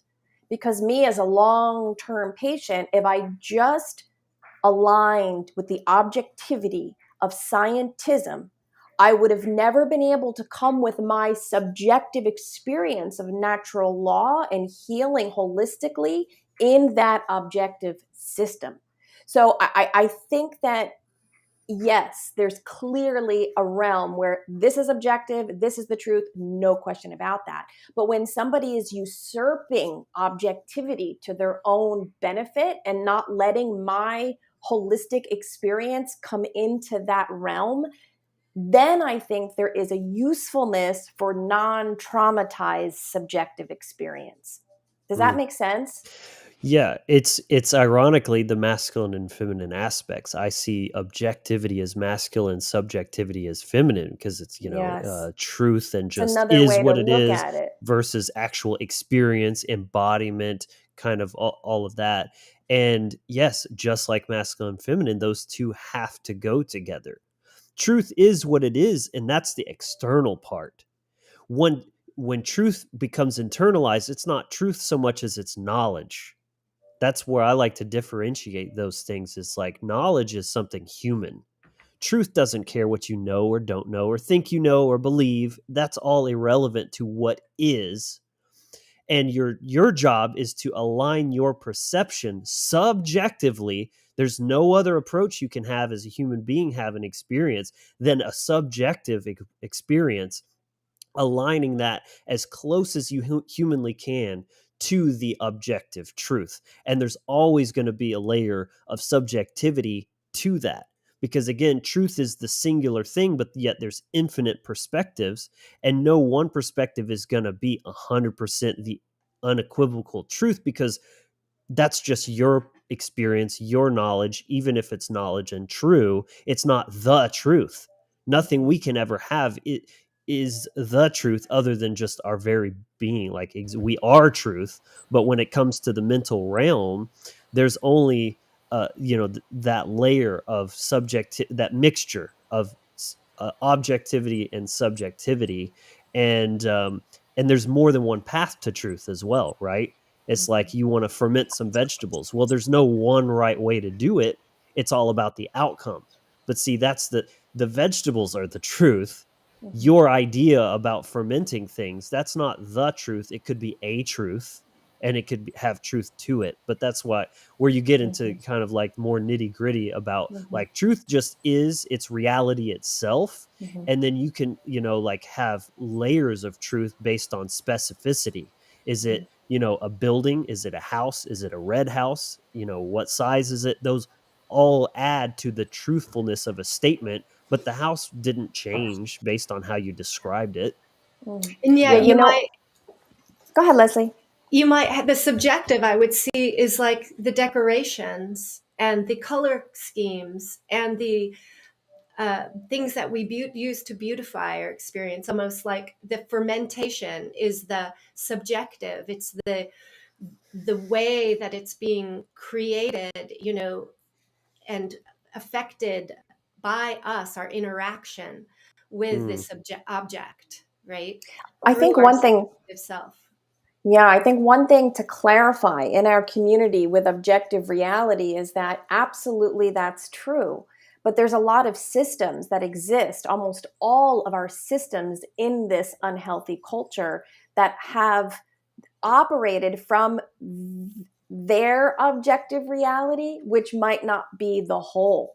So Yes. there is this, if Compartmentalization almost of truth. and then I Partial think what truth. partial truth, and then I think what happens is, let's use the medical system at large, is that they've got an objective truth of their ways and scientism, and they're not going to let in the healthy integrated subjectivity feminine in, because they know that's threatening, because then they would have to re-equalize.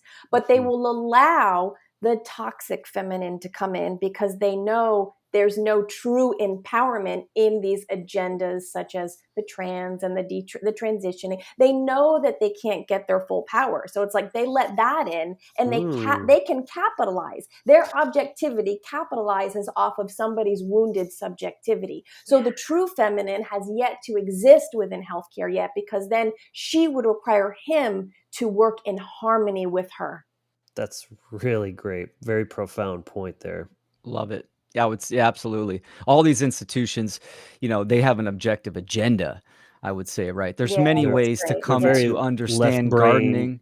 Yeah, oh, absolutely, Yeah. for sure. I totally agree with you, Stephanie, on that with the feminine coming in to many of these institutions, right? Even education. So, Hillary.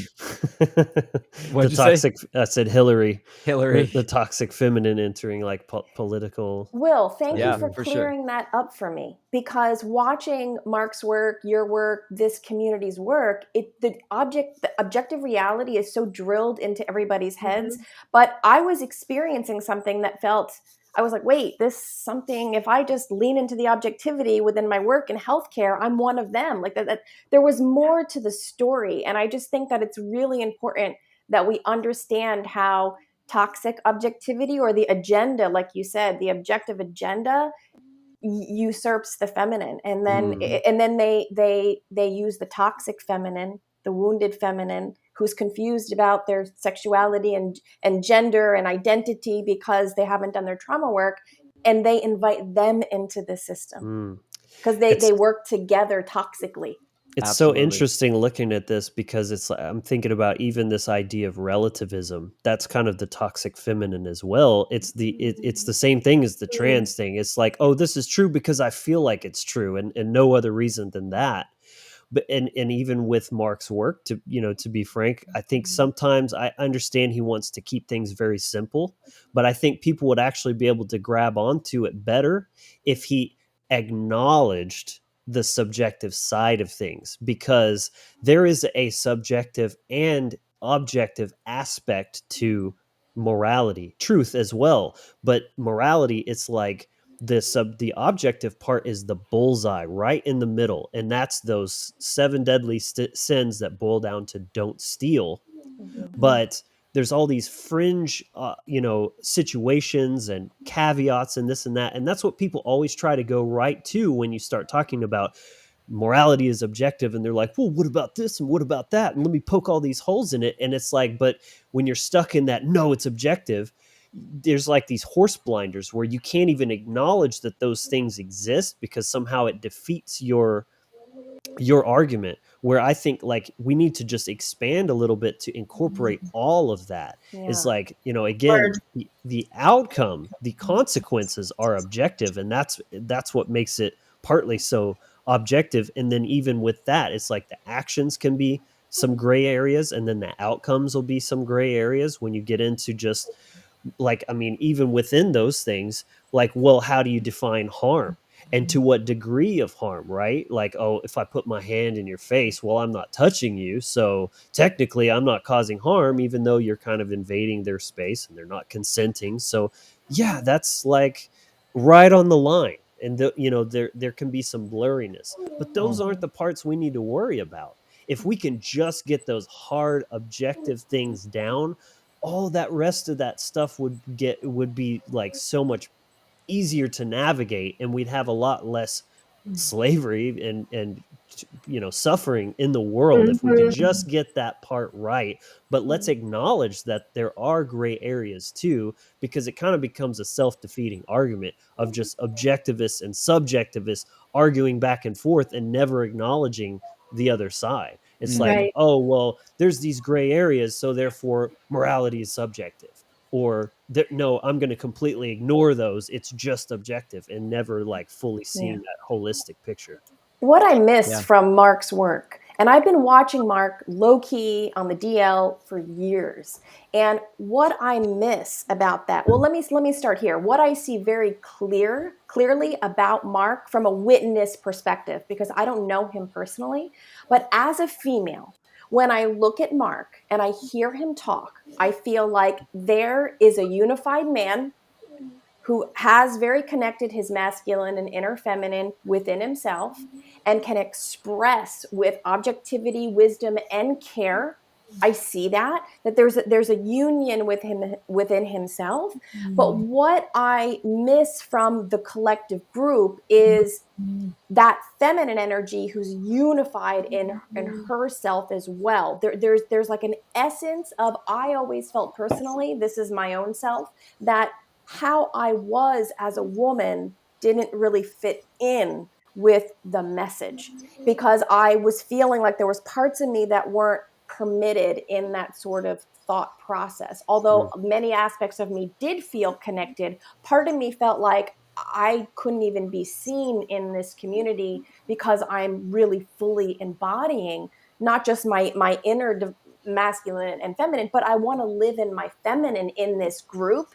And there's no room for me to live in my feminine in this group. And I feel that it's time, and that there's a calling to expand upon this group, to bring in women who can commune with men so the women can be in their full expression of their feminine. That's what I would love to see more of. Absolutely agree. This is the beautiful thing about the human being, right?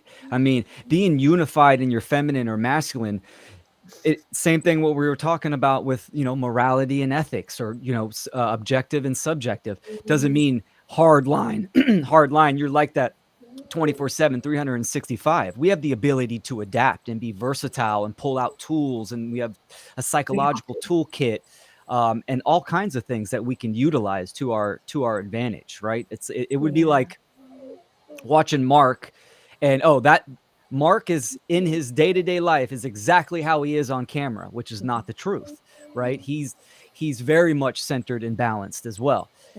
So it is, I agree with you, using these tool sets to our advantage. I would think that Mark is making a very conscious choice in how he's messaging. I'm sure he also gets triggered, but for the most part, he's reflected, he's making a choice, and it's a very masculine edged approach. And we were speaking about these pendulum swings. Yeah. He seems to have reeled himself in a little bit as of late. He's even saying that out loud. He's like, I'm going to get fired up, but I'm not going to just go unhinged like I was doing, because I think he kind of realized it was a bit much and maybe turning some people off and stuff like that. And I can almost guarantee that if you as gentlemen, and I know that, Will, I believe that you're partnered with somebody, and Logan, you may or may not be, but I believe truly that you men, if you were to look at a woman who was strictly in her objective nature, she would not be as attractive as a woman who was in her innocence and experience and being really fluid and open in her highest element qualities. So maybe it's just that we're missing like a female counterpart to Mark or something within to show these levels and expressions. Because I do believe women desire to be in a space where we can provide men and the world with care, but fun and pleasure and excitement and spaces. And I want to bring this up to you guys really quick. I love it. Beauty. And Leslie, we talked about that last time, about the essence of beauty. Like, why would we be doing this work if there was nothing beautiful to be working for? I think it's really important that beauty is recognized for what it is. But I want to mention this too. I heard this yesterday, and I'd love to get all of your opinions. A friend of mine said, as so far as what a man should look for in a woman and what a woman should look for in a man. And I'd love to get your opinion on this because I felt it to be really beautiful. My friend said a woman should be looking for a man who is further ahead than she is in her authentic construct of her vision, that she can let him lead, but they have a similar vision, but he's further ahead than her, so she can have him lead, right? He can And teach then her as well. he can teach her, and he can lead, but they have the same unified mission, so to speak, or a generalized connection. And then what a man should look for in a woman is a woman who he would like his daughters to grow up to be like. And I just wanted to get your opinion on both of those to see if how accurate that felt to you, if you wanted to like say anything about that. I thought it was pretty beautiful. That is beautiful. Absolutely. And for the record, I'm single. 100%. Okay. Yep. Hello. We're not all Ladies out single, there. are we? Leslie, are Leslie you is single? in Is this relationship. personal? Okay. I think the rest of us are out here in the dumpster fire that is the dating world. Yeah, I'm in relationship, but at this point, I was thinking that like Will said, that there's a toolkit that we all need to develop, and this toolkit is going to involve the comfort, the ability, the willingness to step out of our comfort zone and out of our standard way of being. And that might mean that I, in certain circumstances, got to pull on more of a masculine edge. And that may be, if I'm in relationship with my guy and he's teaching me martial arts, or whatever it is, there may be a time when I'm standing by his side, wielding our sword together with him. Okay. Mm-hmm. And there may be a time when I'm back, my role in general is somewhat different. So I think we need to detach from maybe what the activity is, or that women can't do masculine things, or, that's not quite the point. But there is, the whole question about how do we as women in this movement find our feminine expression within it? Where is our role, and how does that look? And I think that would be a fun conversation to have. This is coming up in many different realms. In fact, I've been frequenting an Orthodox church, which Orthodoxy is very, very interesting. It's very ancient, very interesting. And this is coming up. Women are saying not to overrule you, but where is my part? Where am I allowed to show up and to show care? And I think this is a collective desire that women who have committed to the work and who are doing the work and have a generalized understanding is we're actually looking to the men and saying, here I am as a more refined, distilled version of myself. What would you like me to be? And where would you like me to show up? How can I show up in a way where now we can do this together? That's the attitude right there, is what you're saying verbally is exactly where it is. It's not, oh, I can do this. Let me do that. Let me take initiative. Let me be assertive. It's, here I am in all of my value, my splendor, everything that I have to offer. And he, ideally, truly sees you. He knows what you bring to the table, but you're trusting in his vision. Because like what you said earlier, I love that idea of like, he's further ahead, he can teach and he can lead, but their missions are the same, so that she can lean back and trust. We're on the same path. I trust where he's taking us, and he doesn't have to worry about this constant push and pull about, oh, well, I don't, this and that or whatever. There's that unification there. But again, it's like, it's not that submission is about just like not doing anything and just kind of like being this sack of potatoes, right? Like that's not the point. Is like what you're to do those things when you're led to do so. Let's just kind of get right to it. It's like, again, he knows what you bring to the table. You're trusting in his vision of where all the pieces are moving. You don't have to worry about that. You don't have to cumber yourself with all of that logistics and multitasking and stuff. He's got that. And then he can call you to bring a gift or a talent or something and step up and to do that. It's not about like what your abilities or what you can and can't do. It's just keeping that man to woman frame and trusting he will direct you to do something when it's serving the whole.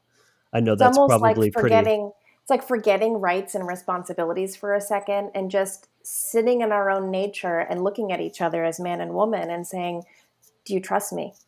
Mm-hmm. Like, that's it. Like, because we're going to do all sorts of different Yeah. things as far as our external. Sometimes I'll take out the garbage. Sometimes you will. We're not even talking about this. This is not even close to what we're trying to portray. I feel it's, do you trust me? And have you done enough work on yourself to trust me? And have you done enough work to know what you're doing? Yeah. And see each other, right? Coming back, do you trust, Yeah, do you yeah, see yeah. me? Do you trust Yeah. me? How do we see and trust each other and keep the communication open, to be able to work through the various, ups and downs of that. And I wanted to add the importance I see of having a code, okay, which I would describe as natural law, the rights that we have to be free of hurtful behavior from another person, of aggression, intentional violence, those kinds of things. Because when we are dealing with very kind of volatile emotions and we're working through all these wounds and things, and we're working towards this common goal of working together in the direction of truth and sorting out our relationships, we have to have some foundational code to guide how we talk to each other, and what are the principles by which we're going to unify. Something above us, right? Yes. The law that's above us. Yes. Like a constitution or a bill of rights or Well, something. I'm thinking natural. I'm just joking. Yeah. There's nothing more powerful than a man and a woman unifying together, coming together. I mean, this is the most powerful force in this reality. Absolutely, 100%. The social engineers know this. This is why there's so much attention and time put It's the into front creating lines. this divide. It is on the front lines. Absolutely. So not only is it the most powerful force, even in a romantic relationship, where that union will actually uplift and progress evolution in both people, right? But also evolution of the species and the stewardship of the planet as well. So it's such a powerful force. It is truly beautiful. So I mean, even like, I'm not in a relationship now, but I've always known, even when I was young, that when I get into that perfect relationship or find the counterpart and unify, that not only will it will increase my individual spirituality, it would be definitely just a beautiful force. So Union and multiplicity. Yeah, that's Always. beautiful. There's also the power can be very beautiful, and it could also be very destructive if it's not wielded consciously.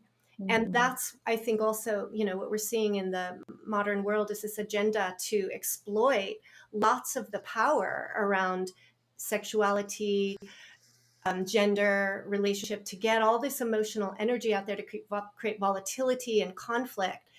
And that brings me back to the point of, well, what counterbalances that? How do we bring the power and direct it and funnel it into, the direction of our own health and wellness and betterment, right? Yeah. Absolutely. Leslie, that's so true. And there are couples who come together who, in the world of media and Hollywood, claim to be power couples, but they're actually in service to evil. So there are men and women that can come together, and so it is a hugely powerful force, and we need more sacred couples coming into union for sure. Or being a model, being an example. Yeah, Absolutely. for sure. Absolutely. That's setting the tone for the children, right? For sure. I think what you said early on, Logan, right? I mean, this is one of the big problems, is that people are using relationships due to their lack of knowledge of self. They're using it as a Band-Aid. Get out of a toxic relationship, hop right back into another one, right? They're projecting their trauma on there. Right. So, and that this cycle continues and continues. Being single highlights their utter brokenness and incompleteness, and they can't stand it. I mean, people these days can't even be alone with their own thoughts or sit in a quiet room. They got to be on their phone or something to distract them from all that internal chaos. And Yeah. I think Yeah. that relationships point. nowadays are the ultimate drug, the ultimate heroin, the ultimate escape and bypassing of that inner work Codependency. that needs to be done. Yeah. Exactly. Online I'll dating second doesn't that. make it easy, right? It actually speeds No. the process up. Oh Yep. God. So, Yeah. Speed dating, speed swipe right.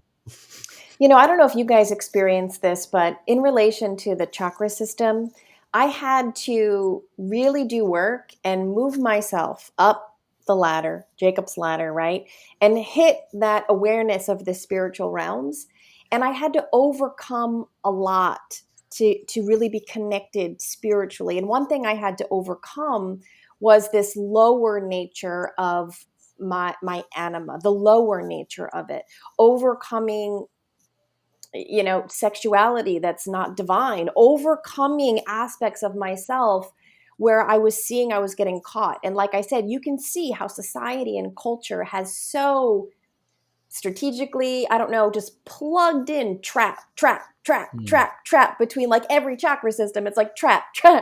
Let me try to give you all of the things that are going to keep you stuck in that, and I'm going to capitalize off of you. So it really is the hardest journey I've ever taken. I could have never imagined that I would be on this journey. It supersedes anything else I've really experienced. But I know in my heart it's a gift to be on it, and I'll always commit to it. But it is one thing where you're constantly having to overcome the lower nature, but then re-embody back to be fully present on earth, and to be able to have, Will, you said so graciously, simple conversations that don't always have to be so complex with people who don't know anything about this. How do you Mhm. become so basic yet so still connected to the spiritual realm? It's like stretching ourselves like a rubber band. Like, how can we really fully express but be super innocent and honest and grounded at the same time? To be It's hard. truly Yeah. integrated. That's what I would say, is Yeah. to truly embody that, to truly be integrated, and then to understand yourself and these operational dynamics so well that you can, as Will beautifully puts it, simplify the profound. You know what I mean? Just condense it down into a simple way. When Stephanie, you and I, we were having a private conversation, that really struck me what you said about, remember, like, what we're talking about here is very, very advanced. And I'm like, yeah, I think I take that for granted sometimes. Yeah. I don't Yeah. mean to sound pretentious or something like that, but I do have a natural just ability to grasp the nuance of things and like see that high level thing. But then I get so far up there in the clouds that I kind of almost lose that ability to take it back to like explaining it to someone as if they've never heard it before, or trying to expect them to be able to just grab right onto some calculus when they don't even know basic algebra. Right? You have to start with those building blocks and go from there. You can't just jump all the way right there. There's prerequisite courses that you have to take. Yeah, it's like Mark says, like, I think that every one of us could potentially embody a teacher's teacher in this sort of information, like a track to appeal to that teacher's teacher mentality. But how do you still stay completely connected to the 5-year-old on the street who knows nothing about this, and you're trying to be with them in this state of truth and wisdom, right? And it's complicated. And for me, the more information that I was able to integrate and the more opportunities I had within the world, the more I had to look at myself and my own ego and keep setting myself straight and looking in the mirror and saying, like, where are you bullshitting yourself? Where are you getting higher on your own supply? Cut it out, cut it out, cut it out, cut it out. And keep myself hopefully in some state of balance, because again, even people like us, we know this, you start to get that wisdom and then you fly up, and there are teachers I like and I respect, but you can barely understand what they're talking about, or they're so insulary in their group now that they're losing connection with the whole. So it's just a constant work in process. But I think I don't know if it's Einstein, but somebody said the true active genius is somebody who can take something complex and explain it to a 5-year-old. Yep. And I think that's been a lot of my work is, okay, I've got all this really cool wisdom that I love to talk about, but how do I keep it accessible so everybody feels like it's for them? If you can't explain it simply, you don't understand it well enough. Socrates. Yes. Socrates, thank Yeah. you. Yeah. Yeah. I can 100% relate to what you're saying. It's 1 foot in, 1 foot out. Even the allegory, the Matrix, right? Neo, through his will, wakes himself up to unplug from the Matrix, yet still goes back into the Matrix to try to influence and create change. So we're kind of doing that dynamic. I mean, I'm a father. The greatest duty, I don't want my daughter to memorize information that I'm talking about. I want her to understand it and Right. discover it for herself. So there is that, there's that process of kind of not dumbing it down, but distilling the information into practical means where it's applicable in the real world and people can see the correspondence. I'm real big on correspondence. This is part of the animist mindset, and you can see it within your own life and your own psyche in the natural world. This is how we can truly kind of embody knowledge and truth. Yeah. And when you're really living the commitment, that resonates from somebody. You can really, I know we're conditioned, like the first 2 to 5 minutes we meet somebody, we already have preconceived judgments and notions about what we like and don't like about them. That's the nature of humans. But I've experienced, as I develop, I can meet somebody and in a very short period of time, I can feel that resonance of like, you're like me, no matter what level you're at. It's like I'm tapping into like their heart or something, or their soul or their spirit. And I'm like, I see you, even though we're barely talking, I see you. And we can, really, really work together or learn from each other. I don't know if you guys feel that, but this resonance is really starting to become so powerful within me where you don't even need to say much. I'm like, oh, you're like me. Like there's something I can't describe. And I'm like, you're like me. I feel it. You're reading the morphogenic field, that field of consciousness and information. And you're able to read into that, really good. So it's the difference between embodying and intellectualizing also, this embodiment of principles and living it experientially has a resonance and a vibration that then others will feel. And that I think is where the power lies, more so than just the intellectual, teaching of things. And I think that we can take this idea to go the next level of how we interact with each other, in network, and then also how we interact with mainstream people, that we hold on to the subjectivity. Because if we're too rigid in the objective principles and we just start, yelling those out, hitting our head against the wall, we get frustrated. And it's our frustration and the resentment and those things that are going to be felt, and how we are being experienced and with each other. So how can we come back and embody the principles and also the subjective sensitivity of the feminine with, the empathy and the compassion and the using appropriate forgiveness and humanness, right? Yeah, go out there, Leslie, yeah. I'd love to add on to what you're saying is I read something once, and they were saying that the masculine energy, the intellectualization, the masculine energy is the scientist. He's the one who studies and tries to get the knowledge out and across. And Identifying patterns. Right. What is he studying? He's studying her. He's studying the experience, the one living it, and he's observing, right? It's like, it makes me almost feel to some of the taboos we have, like voyeurism or like certain aspects of like, I'm watching her, right? Like I'm like, look at her. Like I'm so visual. I'm watching her. I'm studying her. I'm trying to figure out how to work with her. And to me, that's what you're saying, Leslie. It reminds me of like the intellectual, like the blend of truth and beauty, or like love and wisdom. It's like this Mm. these two things. And to me, a spiritual relationship feels like the extreme polarity being having room to coexist together. Not having someone like maybe a soulmate who's like exactly like you. It's like really actually it's complicated because they're your divine opposite. They're your each other's feedback loops. So it's something that's like this beautiful dance of the extremes of what you fully can be, and to be safe to do that, because individually we're kind of doing that dance within. So then it's like, how do I trust enough to take myself, who's done all this work and I'm really balanced, and now I'm going to introduce someone else into my life, and how do I completely surrender this into like, okay, I'm going to go into my full feminine because I trust you after I just did all this work to get here. Yeah. And I then always there's room for visualize play. Yeah.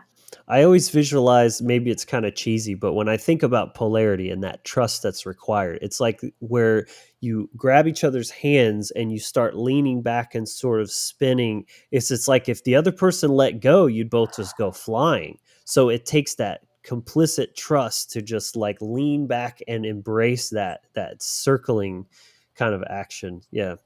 Yeah. And once you master that energy and it's conscious within yourself and between each other, there's a lot of creative potential there, and how you work with that energy and play with it and create different patterns and Yeah. interactions of that energy. And as long as that is mutual and conscious, and I guess, and if we're going to think about the masculine feminine is the root, right, at the foundation, that is in balance, then how individuals play with that is pretty infinite. Leslie, you just really lit this insight within me. I was imagining us leaning back into the polarity, right? And we talk about like what does a man and woman, I don't know, at least for me, what do I love to do with a man? Sorry, this sounds very bad. But play, banter, go back and forth and just play and Right. trust and play. And if we really lean back into we surrender and lean back in the relationship into our masculine and feminine, look at all this space to Yeah. create, to Mm-hmm. play. It's the field. It's the Yes. field. It's like now all of a sudden I'm connected to the field where there's everything's possible because we're so leaned back. We're not like in on each other, non-trusting like this with no space. Yes. You gain That's momentum, the right? leaning back. I love that. Yeah. That'll increase Yeah. momentum. I love it. Great points. Yeah. What do they say? A man can build a house, but a woman can make it a home. Yes, A exactly. woman gives her heart, and a man keeps it safe.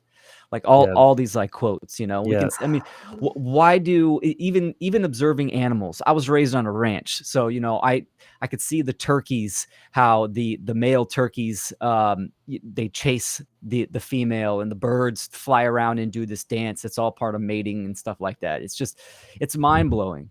But one thing I wanted to say, what you mentioned, Stephanie, about the chakra system is, I definitely can relate to that, especially within the last few years of overcoming the lower chakras. I mean, getting into a relationship in the future for me, I mean, it's got to be up there. It's got to be based in principles first and foremost, right? And there's nothing more attractive to me about a woman than the mental and emotional intelligence. So it's like, for most men, I mean, I got buddies now. It's like, oh, she's got 2 arms and 2 legs. I'm good with that. And they're at that lower chakra system, but had that connection is just, it's profound, and that's what needs to be met. So aligning with principles, I think, is something that people should consider doing for sure. It's First, hard ask to, yourself, what principles do you think you understand about yourself and know? yeah, I think it's hard to believe that there's something greater than sex. I Well, think it's really hard to believe that. the And irony is that yeah, it is sex. It's just energetic sexuality rather than two bodies banging together.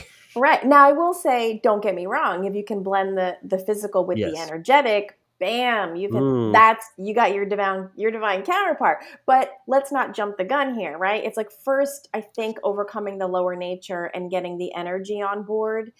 Because I'm telling you, I mean, the amount of people addicted to porn, men and women, and just checking out from their sexual connection, all your power is in that intimate union and that energy that you guys share together. So it's a lot of work that we have to do to overcome that. I mean, I'm not a man, obviously, but you know, that's something even I had to look at, and I can imagine for many men, it's very difficult. But if you can work to overcome that, there actually is something even better on the other side of that. What that was coming up for me is this idea of like the order of operations, right? The spiritual is the plane of causality. The physical is where things manifest, the plane of effects. So if you have to start with that connection in the spiritual aspect and let that trickle down and express itself through physical union as well as an extension of that higher connection rather than Yeah. just at that base layer. So, you know what's so interesting is the New Age community, right? We always say New Age BS. There's a lot of things within the New Age that were on the right track, and then Yeah. it just fragmented. So, a New Age teaches ascension, moving up the chakra system, and then somehow flying into outer space with your community of the galactic force and having to come back down. So, Yeah. actually, it's like this dissension now. We're in the point of like, we've gone up, we've become aware.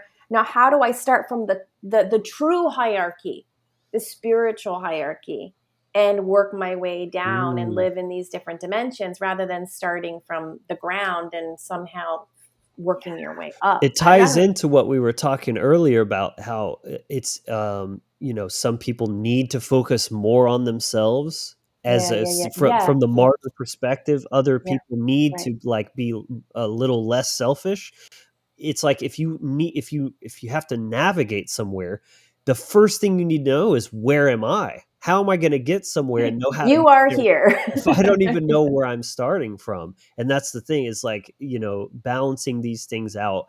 It's first learning, where am I on this pendulum, on this spectrum, and then where am I trying to get to, and make sure, if you past the stop sign, you've gone too far. I need to turn back around and backtrack a little bit. Yeah, it's like where am I? Like you see on a Yes, map, you you are are here. here. But then it's also like, where do you think you're at? Yeah, yeah. Actually, I think That's I'm over true. here. That's true. Yeah, Yeah. that's great. And that the question of, where are you? Where am I? Start from where you are. That's a foundational principle that I learned in, for their doing mental health work and counseling and social work. You Mhm. start where every person is. That's the only Assessment. starting place, Yeah. you know? So as we're getting later in this episode, let's pivot towards kind of like the healing and the more the rift, bridging. First, like, how would you say healing is different for men and women? Because again, let's not homogenize everything. Healing is important, but and there's of course some universal principles when it comes to healing. But how would you say healing is different? I think women are naturally more in the subjective and already more versed in emotional experience and communication, and perhaps more culturally conditioned to share and those kinds of things. And I think that gives a little bit of an advantage for that part of it. And yet, for most women, it's the lack of boundaries. It's that those masculine aspects Or to strengthen, objectivity. right? The objectivity, Yeah, right? And then sort of the opposite in a way for men. So there's great almost, point. that's I stereotypical, obviously. That's fine. I think for the healing of the feminine for me, very personally, it looked like me embracing my spiritual journey and forgiving all of the men within my Yes. life, including the collective masculine, including Your the evil that parents. we have in the world. It's like I had to start with a blank slate.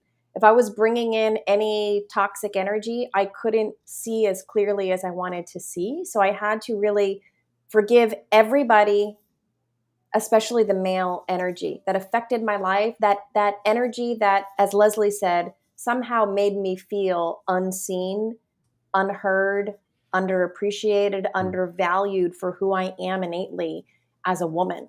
So that was the first thing I had to do, was forgive that. And then on my spiritual journey, I had to find that self-sourcing within myself to realize I am looking outside of myself as the subject. I'm looking out as who's witnessing me and judging them.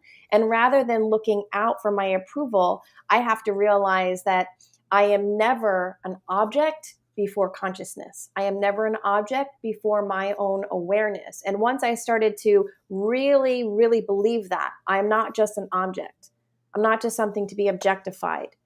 Once I had that fully within myself, then as I was looking out, I could see the people looking back at me who wanted to objectify me. And I could start to see the people looking back at me who saw me more for who I really was. And that really cultivated me shape shifting my environment and the people that I have within my life, was to consciously choose the people who had the ability to see me beyond just an object. Let's talk about forgiveness really quick, because I think that is so, so key in this particular conversation here. As you know, as I laid out when I first was laying out the whole mindset about how I came up with the idea for this series, is like we're just always projecting these past traumatic experiences on people that haven't done those things. They probably maybe they won't do those things, and so forgiveness is key. But what does that really mean? Because especially to a traumatized, wounded person, forgiveness sounds so not fair, right? Why should I forgive them? They did this, they did that. To forgive is not the same as excusing, right? If you forgive them, that doesn't mean, oh, it's okay. No, it's not okay. You're still acknowledging. That's the first stage of, you actually have to be a victim before you can let go of the victim mindset, is acknowledge, okay, this happened to me. It was not fucking okay. Period. I was victimized. Acknowledge that truth objectively. But then you let that go. You can't stay in that. That's where it starts becoming toxic, because as we've talked about, stagnation is toxicity. So it's not that you are saying it's okay, you're not excusing them, and you don't even do it for them. That's the thing. You do it for you, because you can't keep carrying that. It's only hurting you. It's holding that grudge. It's not hurting that person. They probably don't, they maybe don't even think about you anymore. So it's like the whole forgive and forget thing. Like, forgive but never forget. That's how I think is a fair balance, to like learn, from those experiences, so that the warning signs and the red flags that people are so notorious for ignoring. That's why I see all these memes about like red flags and stuff, right? Like, learn from that experience, but don't come to expect that same behavior from people. Give them the benefit of the doubt and let them show you who they are, because the more you're projecting what you think based on your past traumas, the more that's actually what you're just going to attract. You assume this is how men are. These are the only kind of men that are interested in me, blah, blah, blah. That's your story. And that becomes a self-fulfilling prophecy. It just keeps attracting that type of person. But when you let that go, that energy is not polluting your field anymore. It's not part of what you're calling in, especially as a woman, where her power is magnetism to attract. Then that's so, so important, is forgiveness for yourself, not the other person. You're not excusing them. You're just taking your power back, because when you hold that pain and that blame, you're giving them the power. They did this. They made me feel this way. But so when you forgive, you're letting that go, and you're taking that power back of, they can't make me feel anything that I'm not choosing for myself. Anyway. Yeah. I think what you're talking about is like releasing resentment and recognizing that when we're holding on to the wounds and the hurts from previous, traumas or hardships, that if we carry that forward, it's going to affect our mindset and our view of ourself and our view of others and our view of the world. So our worldview and our ultimate belief about ourselves. And if we're stuck in resentment, then that means on some level our self-identity has to do with being hurt or being, less than, or a victim, or whatever it might be. And so coming back to that self-assessment of where am I? Where am I holding resentments? What is the clearing work and that I need to do so that I'm not taking this poisonous script into the next relationship? And then when we're in relationship, when we're in the boxing, arena, and somebody does something that then it pulls the string of a past wound, and we could have all these feelings come up and project them onto this current partner, when really it's feeling so big because it's reminding us of a past wound that we haven't cleared.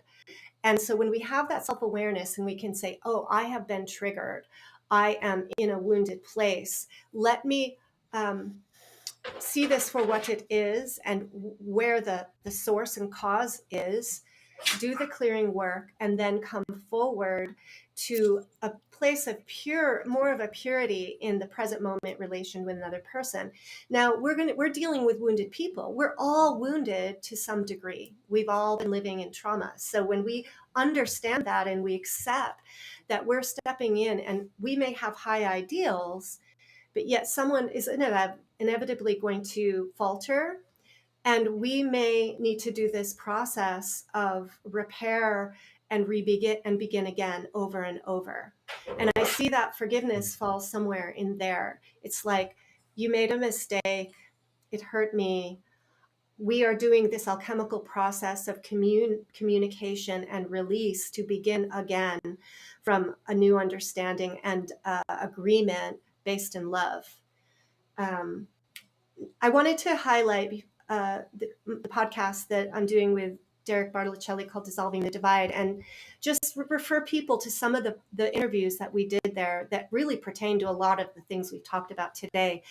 Shadical Hargrave, Chad, we did a really good interview with him about forgiveness that I think was Nice. really expanded my understanding of forgiveness and how really key this is, and how he clearly articulates it in relationship to natural law.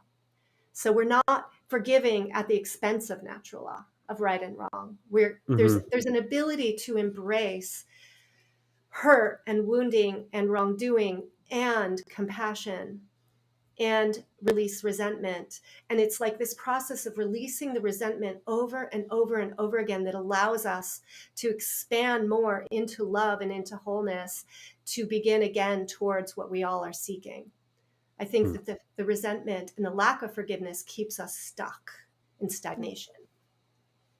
If for a moment I could just take what Leslie said and share it from a different perspective, is I think that most of us have felt what it's like to be in what's called the 0 point, or a balanced point of energy, where you're co-creating and you're working and you're like, oh, everything's good, everything's in alignment, look at where I'm going, everything feels great. And then all of a sudden one day rolls around and you're like, shit, what happened? Everything was going so great and just falling into place and everything was really effortless. And now all of a sudden I found myself in a different space. So how I kind of look at this, and this idea of forgiveness, is that I'm working towards getting to work with the quantum field more organically, because I see that's where we create. So I want to be in that place of balance where I'm not bringing my baggage, so I can contribute to creating more service for the world. That's what I really, really desire in my heart. So when I've missed the mark, or I've gotten caught in an old pattern, that represents for me as those circumstances where I say to myself, what the hell just happened? Now things have stopped, slowed down, reversed, everything was going. So instead of randomizing it, now my pattern for myself is to recognize I've missed the mark because I've gotten far away from my 0 point, from my creative field where I feel like I'm balanced and happy and am projecting love in the world. And I feel that people's true natures are only ever seen from the availability of love. So when we're projecting If we're angry, frustrated, projecting, we have to realize our part and why we keep ordering that on our menu. Why do we keep ordering that kind of behavior? And yes, there's an objective reality that certain evil exists in certain realms. But as so far as this kind of work and us trying to move the needle, there's other places where we can try to focus on where we're really seeing each other and contributing from this respectful, loving energy. So for me, when I miss the mark, when I feel like, what the fuck happened, or what's going on, or look at that asshole out there, I come back to myself and forgive myself for somehow missing the mark, not realizing something was happening or not addressing something. Forgive myself that I was missing the mark. And then I attempt to go back out in the love with the empty quantum field, the space. Let me just show up with the space. If I bring any bullshit, anybody else's bullshit into my space, it's going to affect my productivity of how I provide service in the world. And this is really hard to work with, but that's the forgiveness and the work I do on myself. So rather than so much worrying about forgiving other people at this stage, that was a huge part of my process. But at this stage, when I'm projecting onto someone else, where I feel the need to kind of forgive, I kind of just come back and say, am I projecting? Have I missed the mark? Because now I'm not seeing in love anymore. I'm seeing all sorts of other stuff in my field. And why is that? Am I looking there? Am I continuing to show up in that space? So it's kind of just, again, this constant, as I'm playing in the world and forgiving people and remembering memories from my past where people wronged me. I get it. Like, so much shit has happened, right? But now, from now, this point forward, like Rodney was saying, like this is a choice point for us right now. Is can we just see more broadly with what has happened within the traumas of our own lives? We've all been traumatized. We all have it. We can see it playing out now. We have that eagle eye vision to see it going on. How can we just day to day kind of commit to just showing up with the space? Let me just show up with nothing. I'm not bringing any baggage with me. Nothing. I'm empty. I'm an empty vessel. Equanimity. Yeah. I want to add something to that as well, and then I'm sure Will has something to add and give him a chance to talk. But I'm so glad you brought that up, Stephanie, because I was definitely had just written a point to touch on the importance of personal responsibility with this, because this is really what you see. Like I said, when you see this stuff online and you're reading threads about relationship stuff, and that it's always the other person. They did this, they were a psycho, they were a narcissist, whatever. And those things may be true. There's nothing wrong with that assessment, but your focus should be yourself and what role did you play in co-creating that experience, that situation, because that's the part that matters most to you, right? It's like you can't control what other people do, but you can control yourself. And if that was allowed to happen, especially if it seems like some kind of pattern in your past, there's something more to that than, oh, you're just the unluckiest person in the world. You just keep getting these duds and these abusers, and oh gosh, how does that keep happening? Well, what's the common denominator in all of those situations? And that's not to make you feel bad or it's not, is a balance.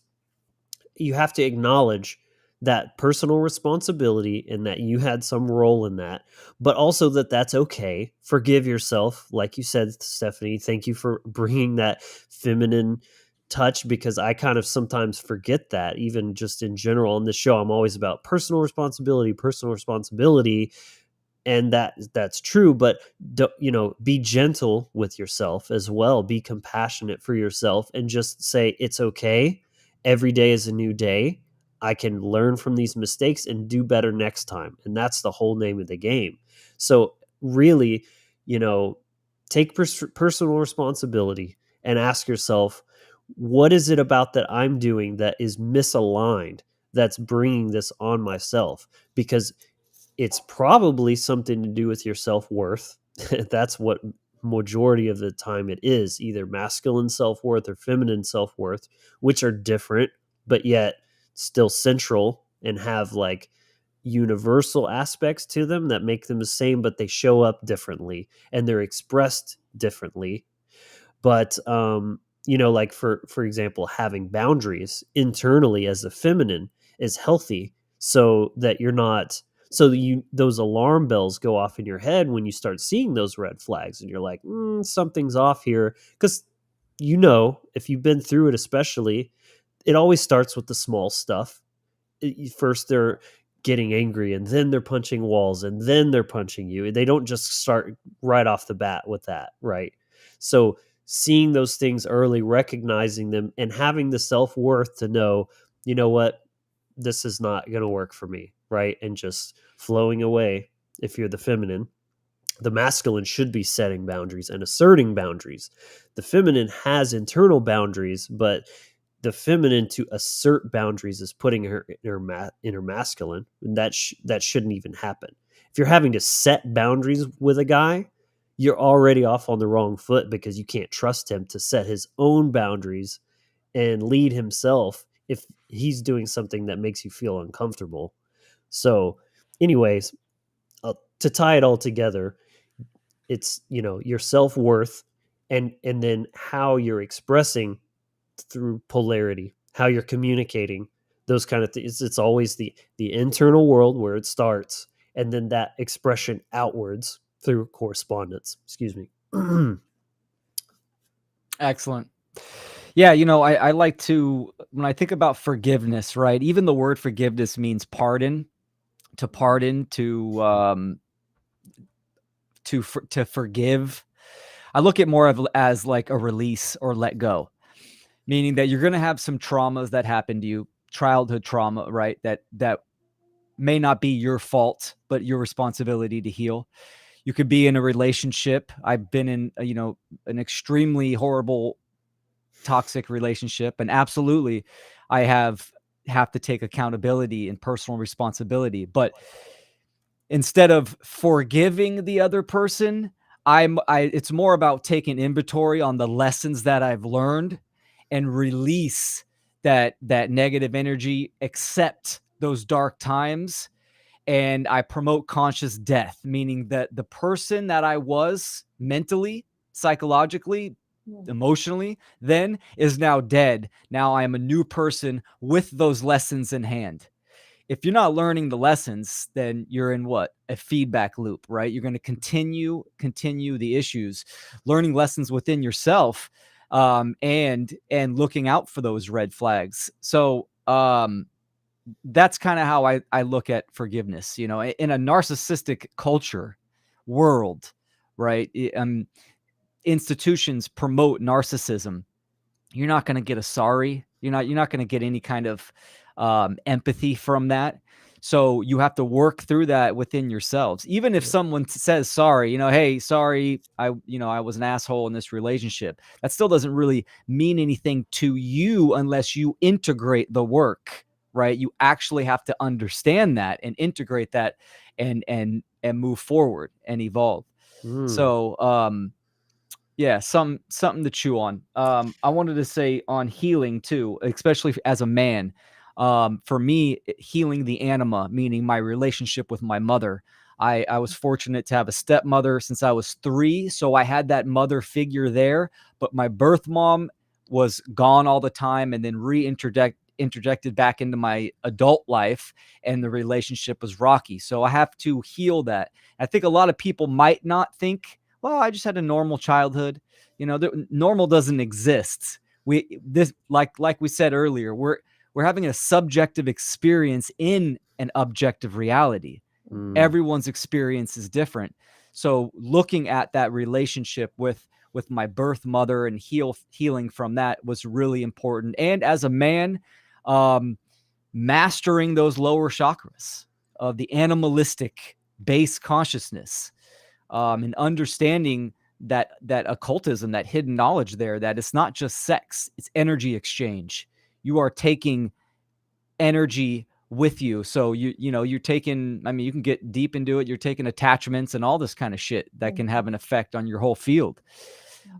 So conquering those lower chakras, lower realms, base consciousness, I think is important for healing to become whole. I think that's so profoundly necessary for our young men and children in today's age. And I'm hoping that somebody is working on exactly what you just said, which is overcoming the lower masculine nature. Women have it differently, but I guess I'm referring to a lot of the sexuality and things like that. And as a woman, I can't speak exactly to that, but it feels so important to me.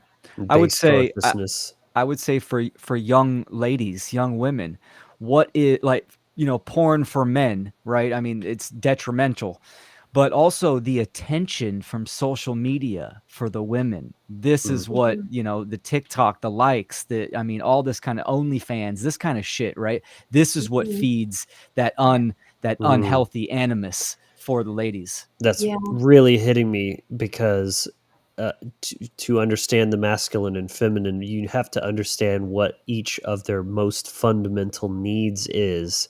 And the feminine's most fundamental need is to be cherished. So if she's not valued, if the feminine To be itself is served. not value, which it's not in our society, then that's what's driving that behavior, that they need to be seen so bad that they'll go to that links to get it in a toxic way. Yeah. And then the TikTok and all that leads to OnlyFans and then so on and so forth. It just spirals out because it's not authentic. Yeah. If you look at women that are like really stuck, they have their animus possession is just on fire, right? I would bet, I would guarantee that it is a direct reflection on the relationship between her and her father. Same Sure. thing, just like we talked Yep. about earlier with anima and Mhm. animus. It's so profound when you dive into that psychology, and then you see it in the world. Yeah, It's Yeah, another correspondence. yes, yeah, and very as a much. woman who's I don't know, I've had to side more on the masculine aspects in many ways in my life, and felt exhausted by that. And for me, the healing is coming from releasing the need to have like a lot of ambition, really. I mean, ironically, even I'm doing more than ever, but I kind of am more detached from the outcome and from Yes. seeing myself as the leader of it necessarily. And I want to more and more just settle into the feminine aspects of myself, which in our society today, the false toxic feminine is promoted, but there isn't a lot of space or even an understanding or awareness of what it means to just sort of relax into and know and listen to the voice within, right, and flow. It's counter to our society the way it's set up, but that is this my path to healing. What's Mm. very interesting, Leslie, is there is a demographic that really embraces this idealism of the woman as let's say a homemaker or surrendering to her feminine, and that's in certain religious communities. But now they kind of usurp that, and sometimes that looks unhealthy as well. But there is something that's very because I think it's like it's ancient, it's old, it's the way that we're naturally built to be. There's a respect towards the woman being a homemaker, so to speak. And religion aside, is that I have that same desire. Now, Leslie, you and I are middle-aged women, I would assume, right? So, and we've both been through a gamut of, I'm sure, relationship and trauma and healing. And because culture is set up so predominantly to be suited towards what would be called the unhealthy patriarchy, there are women who have been on this healing journey. And I kind of feel like men as well, but I would love your opinion is I'm yearning to fall into my role. There's a desire and a yearning to surrender, to really be in that and not do anything, not be a homemaker or have a ton of kids, but to really relax and to Mm-hmm. start to shift the dynamic from chronic healing to a little Yeah. more play Yeah. integrated into my healing process. I'm craving playfulness and innocence and the like, for us to not demonize words like purity. I think that even the word purity has gotten demonized. It's like, oh well, Germany, Hitler was based off of purity, and this was based off of purity. But actually, I think there is a light side to us desiring to try to be pure and to be innocent again, like a revisiting of just innocence without all of the freaking baggage. So I have that same desire is, I'd like to be able to soften even more and to really just relax into the rest of my life. Still working on that, but it is a yearning that I have, and it's not something at all that I perceive as weakness. And in fact, women like you and I often maybe get perceived as being bad feminists, right? Because we're saying that we're going back to this agenda of actually, I want the traditional roles in my life. I can honor and respect the essence of what a traditional masculine and feminine can bring together in relationship. And I just add that going to the place where that feminine kind of social role is embraced and voluntary and supported, supporting a woman in her whole range of her strengths and abilities and honoring her choice to take a more traditional role.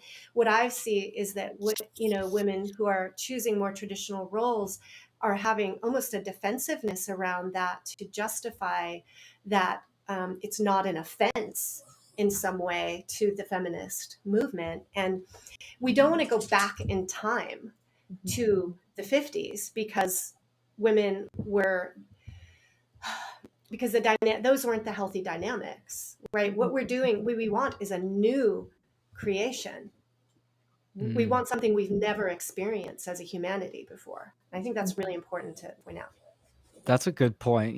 Even a lot of topics that I discuss with people, even freedom or animism, paganism, people have a hard time with actually using the imagination and seeing forward. They always revert to the past, right? Like, should we get rid of the grid and no more TVs or cars or, shit like that. Like, it's like, no.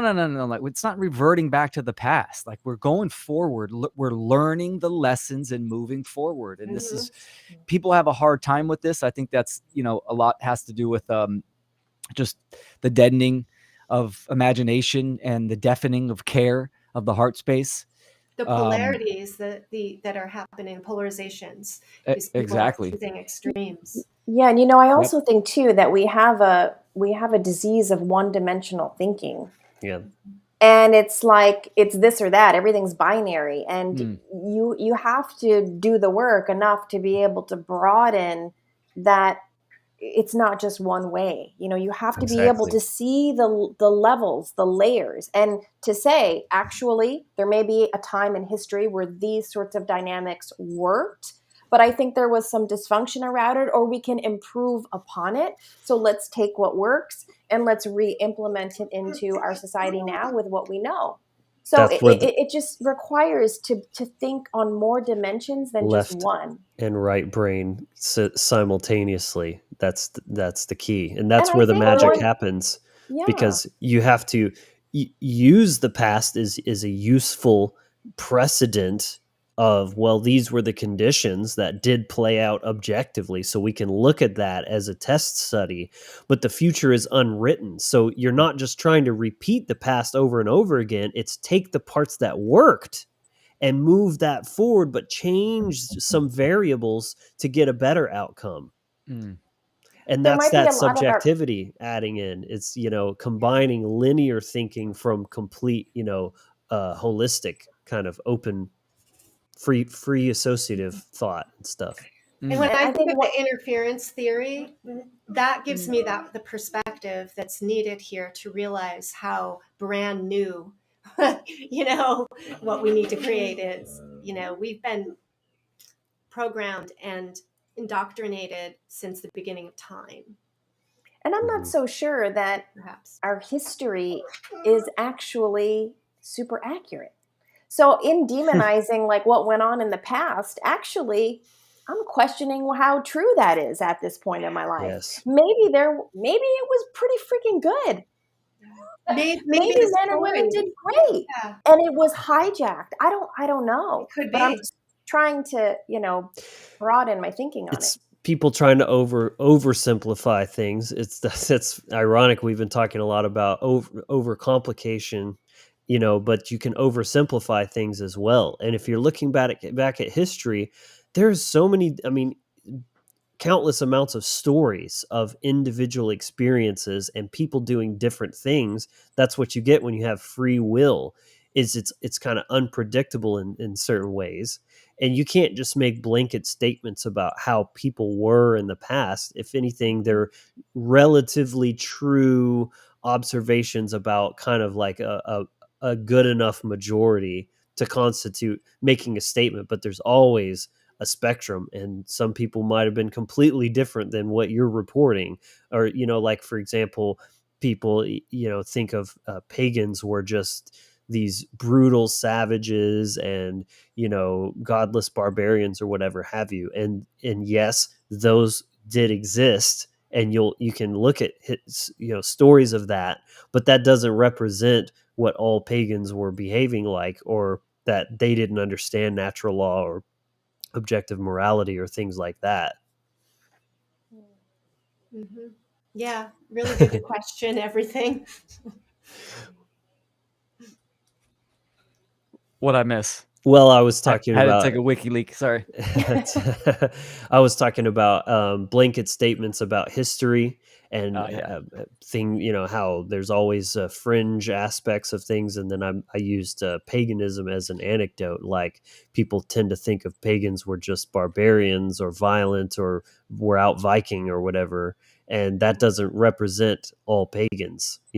Like, Yep. there were those, but there were also perfectly moral, peaceful ones as well. Yeah, that we don't have an accurate account of history, really. We don't know. Well, and it was in the writers of history's best interest to make them look super bad, because now we have Christianity and it's so civilized, and we've civilized the world and all that kind of stuff. Yeah.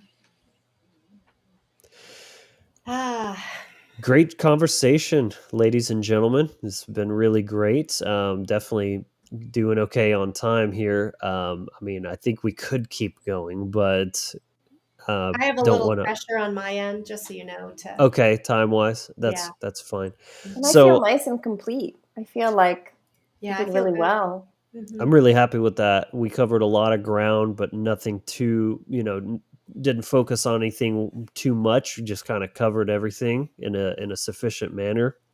Flowed very nicely. Yeah. Great information. Decent engagement in the chat. Thanks everyone for being here and participating. If we didn't address your comment or something like that, then reach out to me. I saw Caroline, you asked a question about someone who feels stuck. Reach out to me personally. Maybe we can have a conversation and I'll see if I can help in some way. But, I wanted to kind of keep this more to the topic and everything. But yeah, I think that's as good a place as any to wrap this up. So again, thanks everyone for tuning in and being a part of the conversation. We're live every Saturday, noon Central, although I've got some things kind of coming up in my life that I may have to put the show on pause. I can't say for sure yet when or how to what degree that's going to happen, but I guess just to like keep that in mind. I'll do my best though to be consistent, but things are going to get a little bit topsy-turvy in just my overall setup, and I could be going back on the road basically full time. But I plan to get a full setup with a hotspot and do my shows from the road because I'm committed. But there's going to be some, like a little bit of acclimation to that. So just keep that in mind. But I'll try to give a heads up or at least post on social media if and when I need to take a little break to handle some stuff. But thank you, Stephanie, Leslie, and Will. Your insights and contributions were incredible. Really just made this a very quality conversation. So thank you for that. And I think we've done the topic justice from parts 1, 2, and 3, covering all this ground.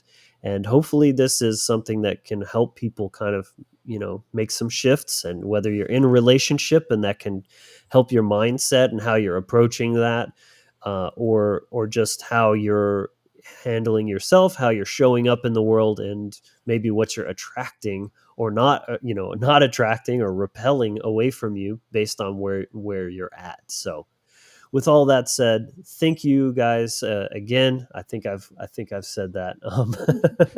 I'm always awkward with these. So yeah, thank you Thank you, everyone. And Logan, Will, Stephanie. It's been super Thank fun. I've enjoyed this. It was really, I feel like, important and high quality, needed conversation. absolutely. It's a great series. I appreciate you all. Well done. Yeah, Yep, same. Thank you, likewise. everybody. Good stuff. So we'll see you here next week. But until then, be empowered, inspired, and encouraged. Thank you.